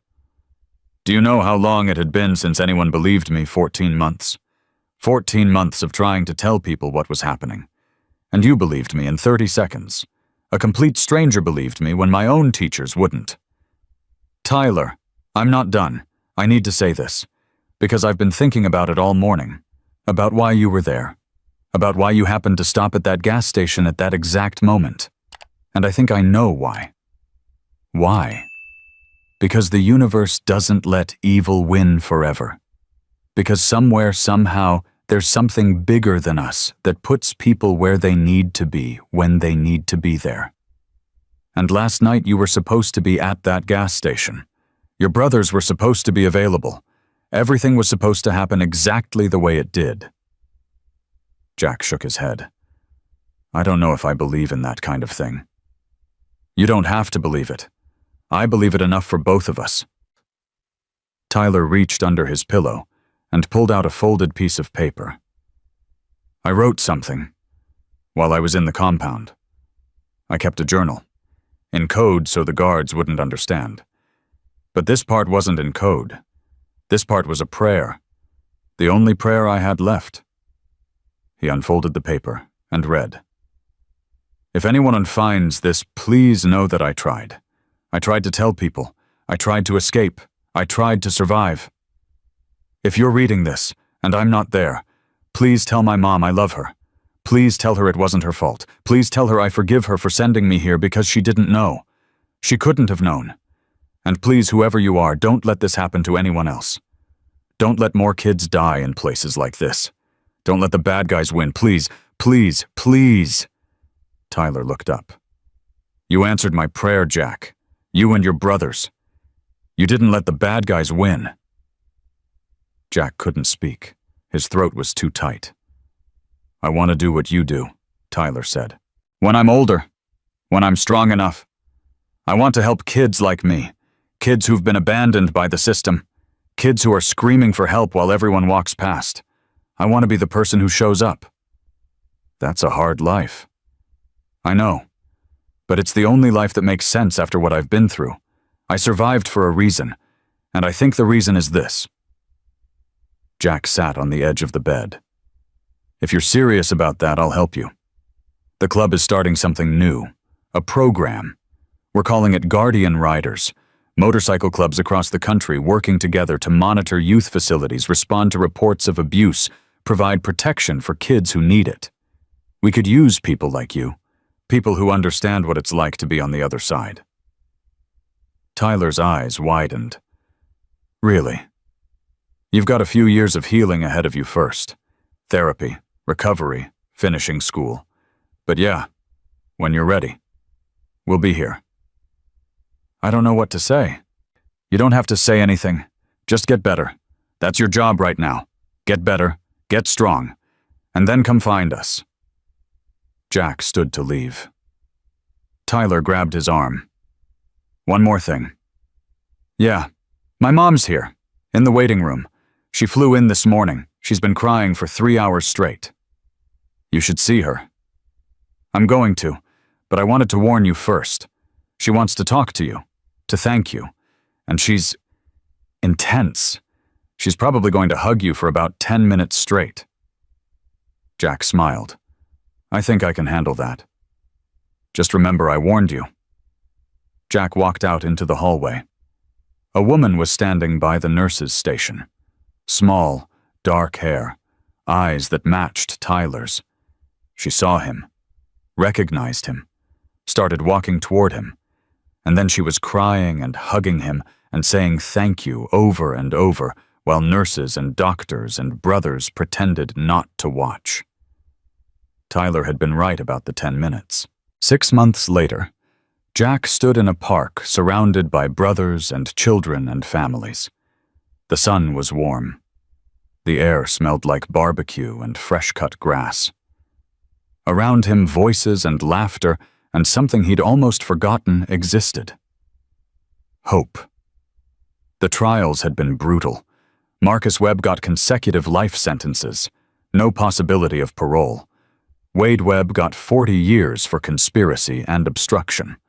Judge Robert Harrison got 60 years on trafficking charges plus another 20 for each of the 6 boys found at his ranch.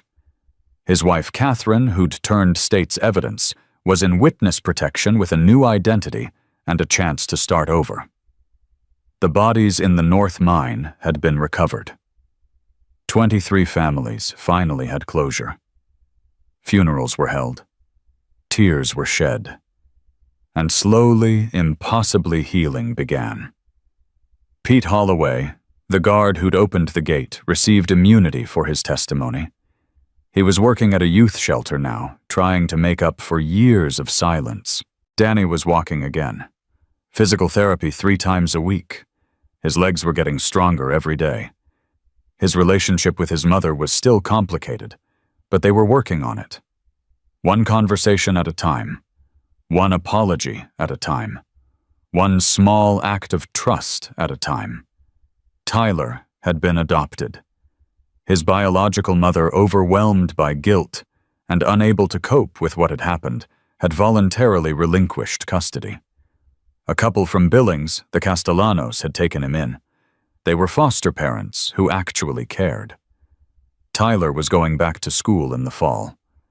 And the Hells Angels had kept their word.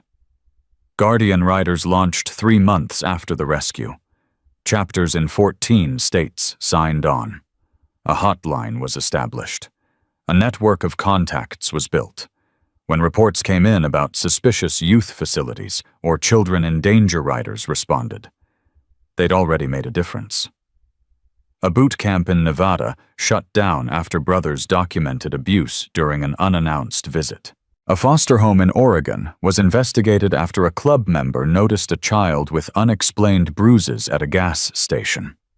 3 more kids were rescued from a basement in Wyoming when a tipster called the hotline. It wasn't enough. It would never be enough. But it was something. Jack walked through the crowd, accepting handshakes and hugs and words of thanks he still didn't feel like he deserved. He found Danny sitting at a picnic table with Tyler and 2 other survivors from the compound. They were laughing about something. Actually laughing. "Uncle Jack." Danny waved him over. "Tyler was just telling us about his new school. He's already made the honor roll." "First time ever," Tyler said, grinning. "Turns out I'm actually smart when I'm not being starved and beaten." "Dark humor. Nice. It's how I cope." Jack sat down with them. Around the table, faces that had been hollow and haunted 6 months ago were filling out, gaining color, gaining life. "I've been thinking," Danny said, "about what I want to do when I graduate. Yeah, I want to be a lawyer, like Patricia Chen, someone who actually fights for kids instead of against them. That's a lot of school. I've got time and motivation and a pretty good reason to stay focused." Tyler nodded. "I'm thinking about social work. Get into the system. Change it from the inside. Make sure what happened to us never happens to anyone else." "That's a big goal." "We've got big reasons." Victor appeared at Jack's shoulder. "Got a minute, brother?" Jack stood and walked with Victor away from the tables, away from the crowd, to a quiet spot near the edge of the park. "What's up?" "Press wants a statement. 6-month anniversary of the rescue. They're asking for you specifically." "Tell them no." "That's what I figured you'd say. But there's something else. Something I need to tell you." "What?" Victor reached into his pocket and pulled out an envelope. "This came to the clubhouse yesterday. Addressed to you. No return address. But I recognize the handwriting." Jack took the envelope, opened it, Inside was a single piece of paper with handwritten words. Dear Mr. Brennan, you don't know me, but I know you. My son was one of the 23, Michael Reeves. He was 14 when they took him to that mine. He was 16 when they killed him. For 2 years I thought he was a runaway. I thought he hated me. I thought I'd done something wrong that made him want to disappear. Now I know the truth, and it's worse than anything I imagined. But it's also better. Because at least I know. At least I can stop wondering. At least I can finally grieve properly. I watched the video of you at the compound. I watched you carry your nephew out of that tunnel, and I thought that could have been my Michael. If someone like you had been there 2 years earlier, if someone had paid attention, if someone had shown up. I'm not angry at you for not being there. You couldn't have known. Nobody knew. But I wanted to thank you for making sure it stopped, for making sure the men who killed my son will spend the rest of their lives in prison, for making sure other parents won't have to bury their children in unmarked graves. Michael is at rest now. We found his body in the North Mine. We gave him a proper funeral, and I told him about you, about the man who came too late to save him, but just in time to save so many others. Thank you, Mr. Brennan. Thank you for giving me answers. Thank you for giving me closure. And thank you for making sure my son's death meant something. Sincerely, Margaret Reeves. Jack read the letter twice. Then he folded it carefully and put it back in the envelope. You okay? Victor asked. No, but I will be. He looked back at the park, at the children playing, at the brothers laughing, at Danny and Tyler and all the others who'd survived. We saved 70 kids that night, Ghost. 70. But 70 families are still grieving children who didn't make it. We can't save everyone. I know. But we can try, every time, with everything we have. Because the next Tyler Mason is out there right now writing "Save Me" on concrete with his own blood. And somewhere a brother is about to find him. Victor put his hand on Jack's shoulder. That's why we ride. That's why we ride.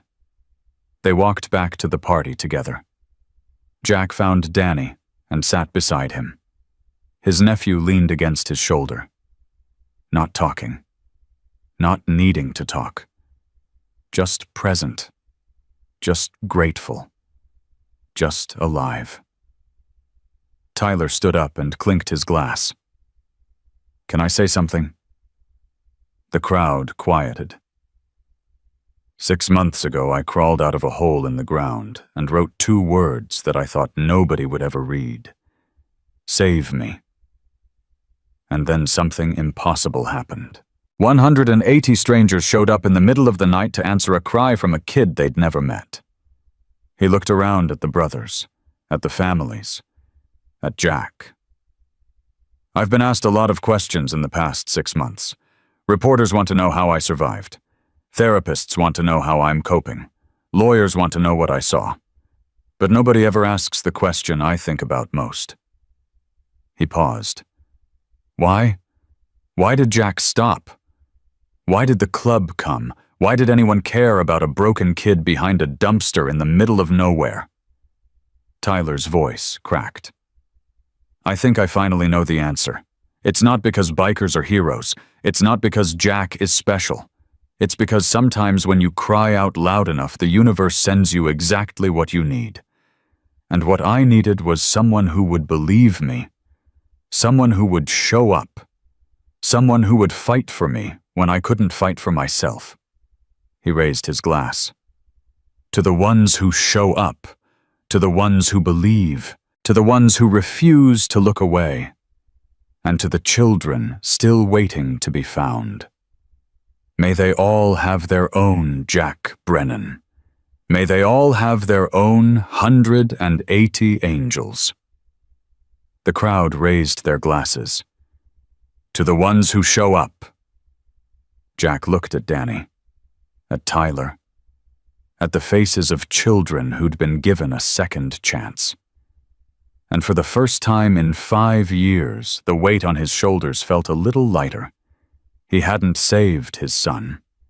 He would carry that grief until the day he died. But he'd saved these kids, and they would go on to save others, and those others would save others still. That was how you beat the darkness.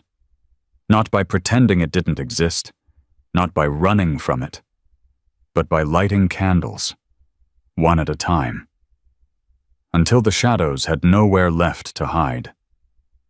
Jack Brennan wasn't a hero. He was just a man who'd learned the hardest lesson of his life too late to save his son, but just in time to save someone else's. And that was enough. That had to be enough, because somewhere out there right now, another child was writing, "Save me," in the only way they knew how. And somewhere a stranger was about to notice. A stranger was about to believe. A stranger was about to show up. That's how the story ends. Not with villains defeated or heroes celebrated, but with ordinary people making extraordinary choices, with communities deciding that protecting children matters more than staying comfortable, with the knowledge that no matter how dark the world gets, there will always be someone willing to ride through the night to answer a cry for help. Tyler was right. The universe doesn't let evil win forever, and neither do we.